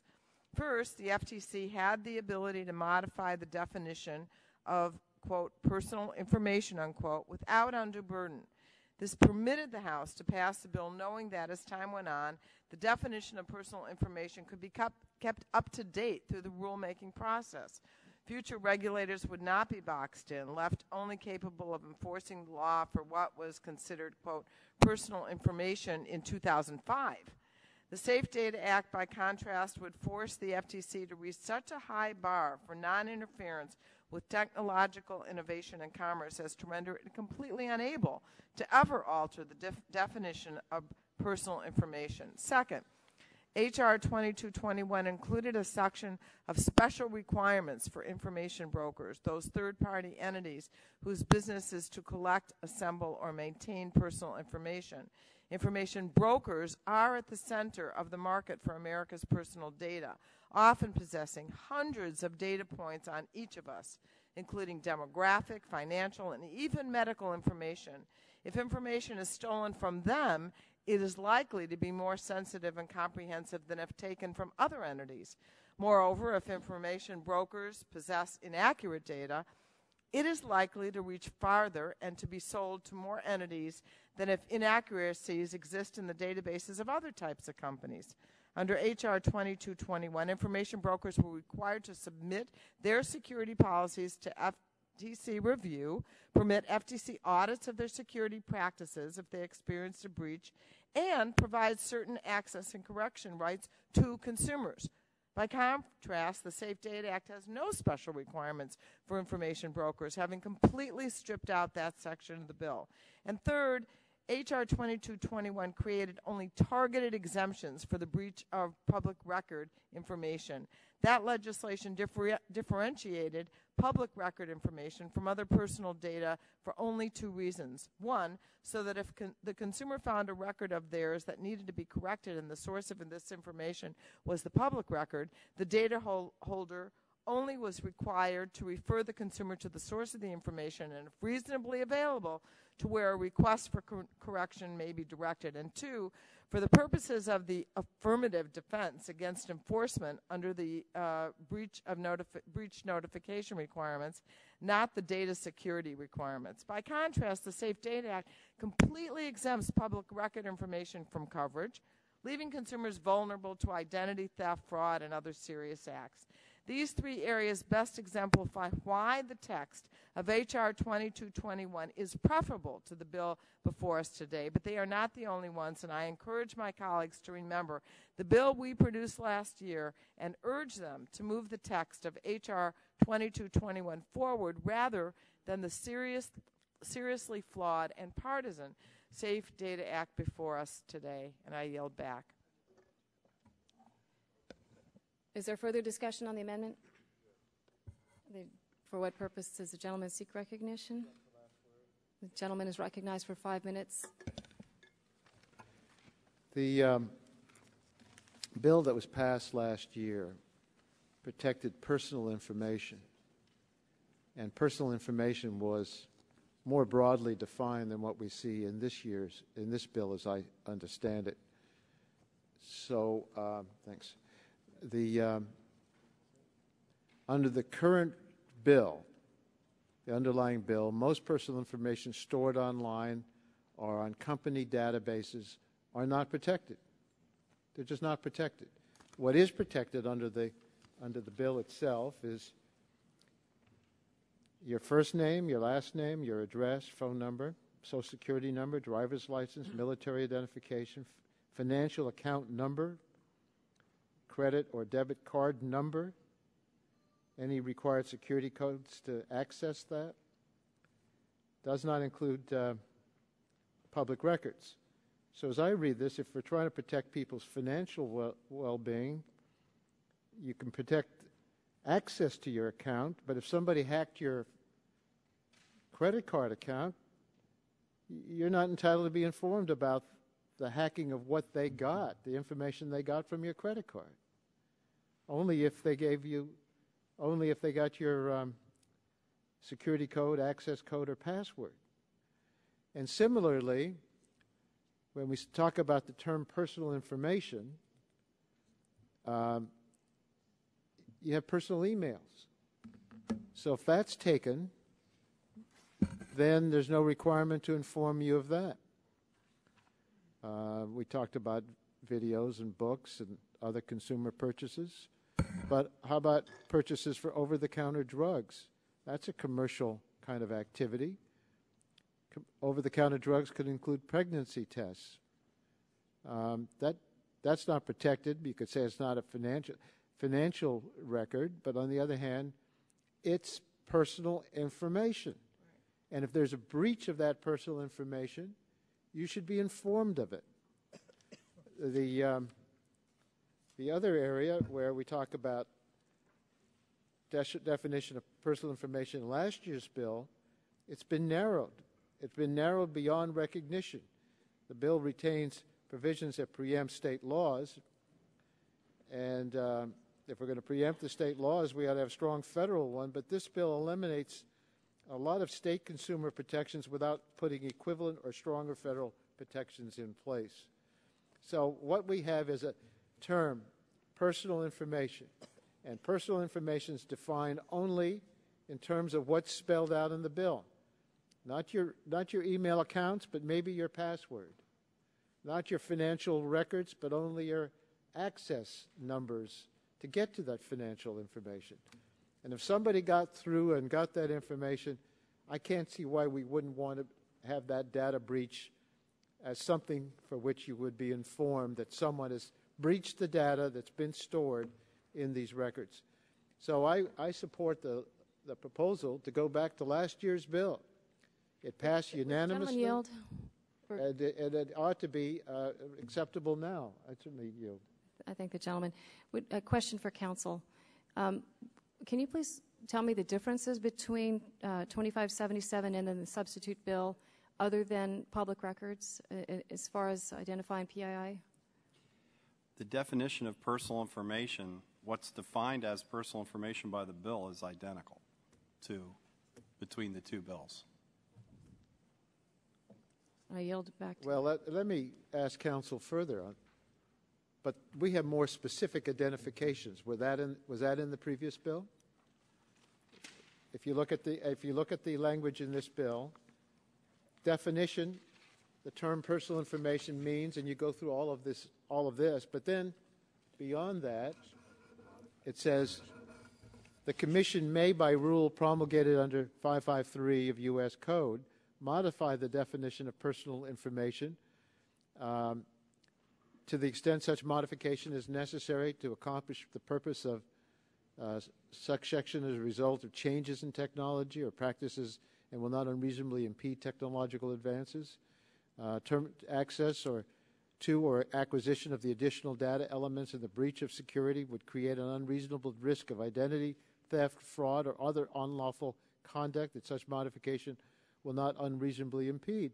So we leave it to the FTC in the other bill to go further, and that's removed by the amendments, certainly, that have been adopted today, and I believe the bill. Is that right, counsel? FTC can't define personal information more broadly than what's spelled out. It can, but it can only do so by certain procedures and under certain circumstances. And the same was true under the Rush bill. And we have submitted that those procedures that were now by amendment have been offered prevent the FTC from acting. That's been the historical record. I think that we're too narrow, and I think the bill we had before left open the ability for the FTC to expand that personal information definition. And I think that's one of the things people on the other side of the aisle don't want. They don't want the FTC going into that issue and broadening it. The gentleman's time has expired. So I support the Rush amendment. All right. Is there further discussion on the Madam Chair? speaks recognition? Oh, yes. Madam Chair, I'm going to strike the last word. I won't take up a lot of time, Madam Chair, but I just... Excuse me. Am I recognized? Well, I believe under if Ms. Schakowsky could be recognized, and because you were already recognized, and I'll claim the time, Thank Madam you. Chairman. Yes, I asked to strike the requisite number of words. the gentleman's recognized for 5 minutes. Thank you, Madam Chairman. I yield to the gentleman from Illinois. Thank you. Madam Gentleman's Chair, recognized for 5 minutes. as Mr. Waxman pointed out, this is a data security bill. The SAFE Act is a data access bill. That approach does not protect American citizens. I might add that the Republicans, based on the comments today, would have you to believe that we're taking a privacy approach. We're not. We're talking about personal PII, or personally identifiable information. And I think that is something that we need to keep in the forefront as we begin to deliberate and take action on this bill. Lastly, Madam Chairman, I just have to say that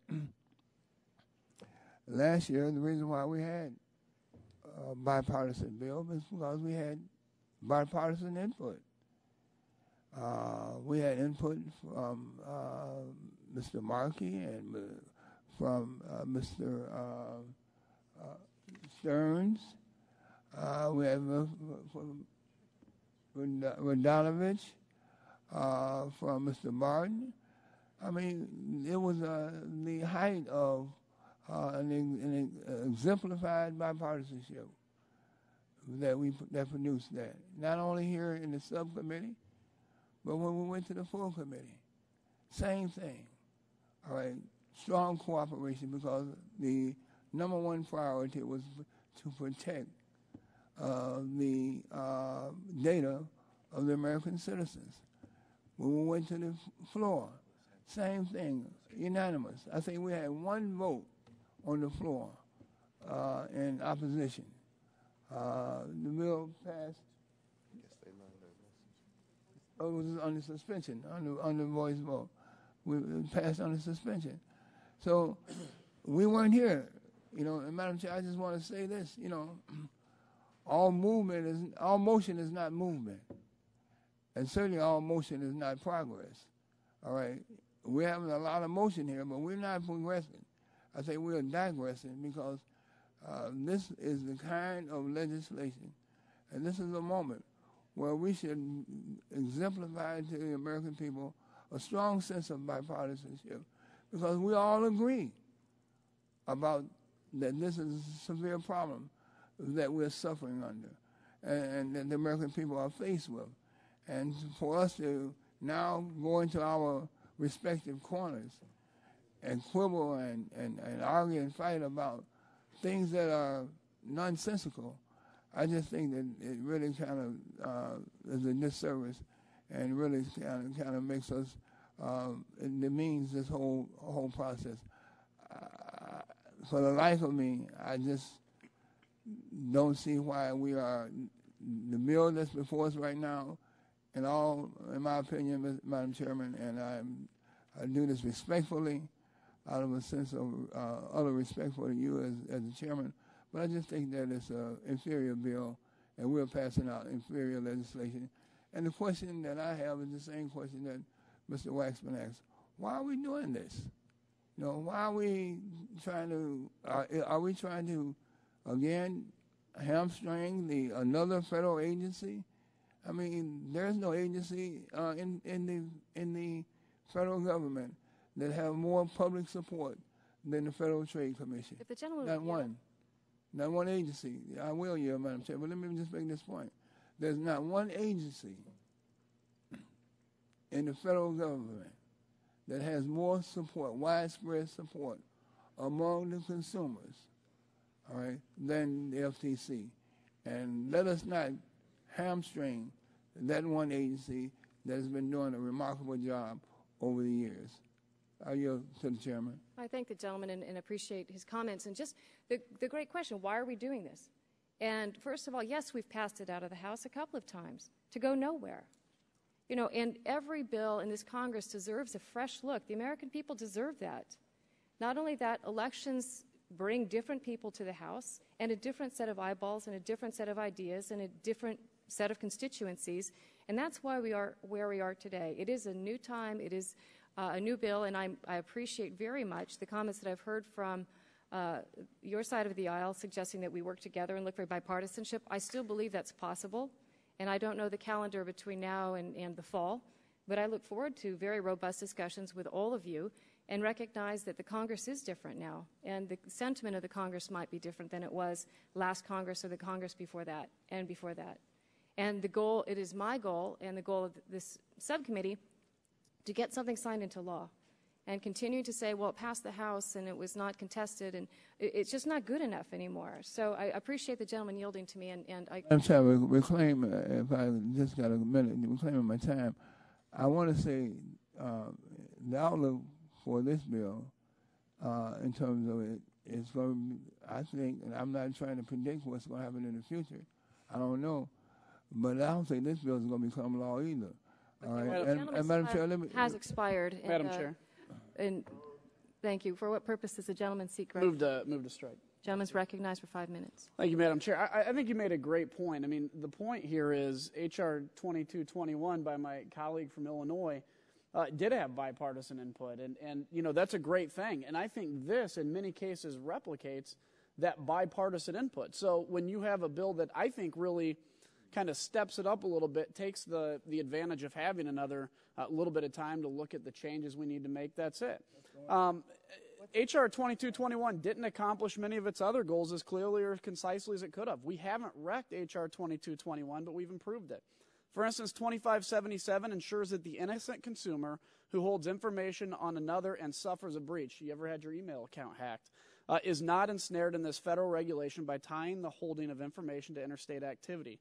2577 also clarifies that covered entities include data brokers and third-party agents such as cloud providers. I mean, this is a new technology that nobody really knew what a cloud was just a few months ago, rather than having duplicative provisions for those entities. It also distills the bill to its main goal of ensuring data security of information held regardless of how it's gathered. How information is gathered is something we should address in the privacy context. It makes the carve-outs for GLBA and HIPAA-covered activities explicit rather than requiring a federal agency to judge whether its sister agencies' regimes are protective enough. That's not the job of a federal agency. That's our responsibility. Responsibility that the language of 2221 would abdicate. Accepting this substitute amendment would get rid of the new requirement to have a data minimalization plan, something nearly every Democrat applauded at the legislative hearing. Accepting the substitute amendment would also mean the FTC would not have jurisdiction over nonprofits like charities or universities who literally hold personal information on tens of thousands of people. And it would also mean consumers would not be notified that a hacker accessed their information as quickly as would be required under this bill. It further means that the FTC would not have the flexibility to take into consideration a business's size or type, quantity, and sensitivity of data held when promulgating its security rules, given needed flexibility for small businesses. I think what's obvious here is that, you know, look, we can take a bill that had bipartisan input under the other side of the House having the majority. Now that we have the majority, take that too and continue to take input and make it what we think is a little bit better. So with that, I yield back, and I thank the chair. Well, the gentleman, just for a moment. Well, the gentleman, you know, something that this bill lacks something that's really so basic to the protection of the American consumer. You know, access and correction. That provision is not included in this bill. So that means that if someone got erroneous data in their possession and you are aware of it, you have the consumer have no right to access that information nor to correct that information. So that information, if this bill were to pass, in perpetuity will continue to be erroneous information. That will bring untold harmful effects. Well, on the in consumer. reclaiming my time, and I appreciate that concern, and that's something that, I'm sure we'd be happy to continue to discuss. But when we talk about this amendment, which replaces this bill, 2577, and takes it to the old one, again, with bipartisan support, but this would basically replace some of the good provisions I've talked about. So with that, I yield back, and I thank the chair for The gentleman yields back. Anybody else wishing to speak? Hearing nobody else. If there are no further amendments, we will now vote on the rolled votes. First up is a vote on the Waxman amendment, and the clerk will call the roll.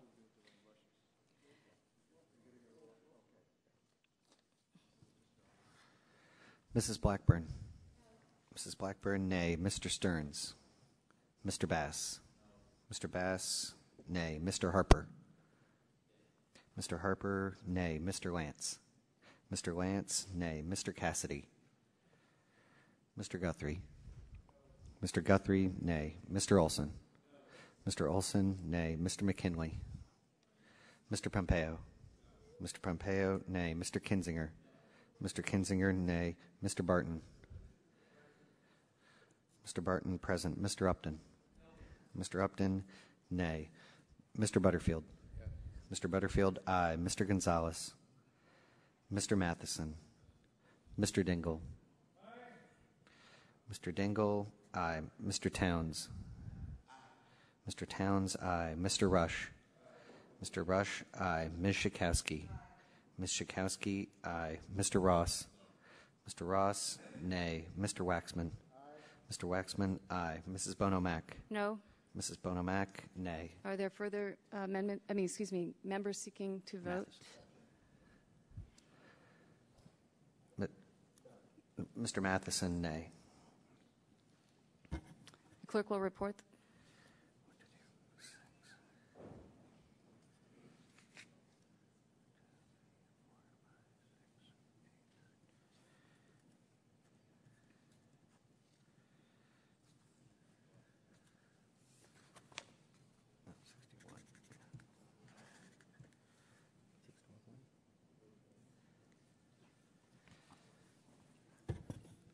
On that, there were 6 ayes, 12 nays, and 1 present.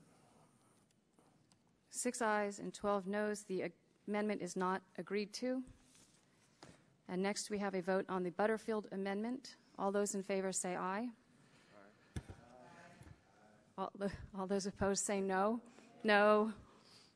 In the opinion of the chair, the noes have it. Good. And the amendment is not agreed to. So the amendment is, the next vote will be on the Rush amendment, and the clerk will call the roll. Mrs. Blackburn. Mrs. Blackburn, nay. Mr. Stearns. Mr. Bass. Mr. Bass, nay. Mr. Harper. Mr. Harper, nay. Mr. Lance. Mr. Lance, nay. Mr. Cassidy. Mr. Guthrie. Mr. Guthrie, nay. Mr. Olson. Mr. Olson, nay. Mr. McKinley. Mr. Pompeo. Mr. Pompeo, nay. Mr. Kinzinger. Mr. Kinzinger, nay. Mr. Barton. Mr. Barton, aye. Mr. Upton. Mr. Upton, nay. Mr. Butterfield. Yes. Mr. Butterfield, aye. Mr. Gonzalez. Mr. Matheson. Mr. Matheson, aye. Mr. Dingle. Mr. Dingle, aye. Mr. Towns. Mr. Towns, aye. Mr. Rush. Mr. Rush, aye. Ms. Schakowsky. Ms. Schakowsky, aye. Mr. Ross. Mr. Ross, aye. Mr. Waxman. Mr. Waxman, aye. Mrs. Bono-Mack. No. Mrs. Bono-Mack, nay. The clerk will report. Or there, yeah.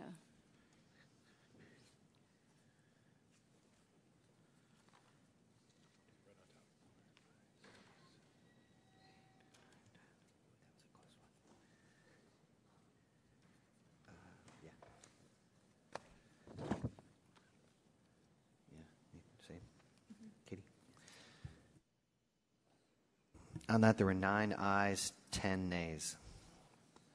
The amendment is not agreed to. The question now occurs on favorably reporting the bill to the full committee. All those in favor say aye. Aye. Those opposed, no. No. The ayes have it, and the bill is favorably reported.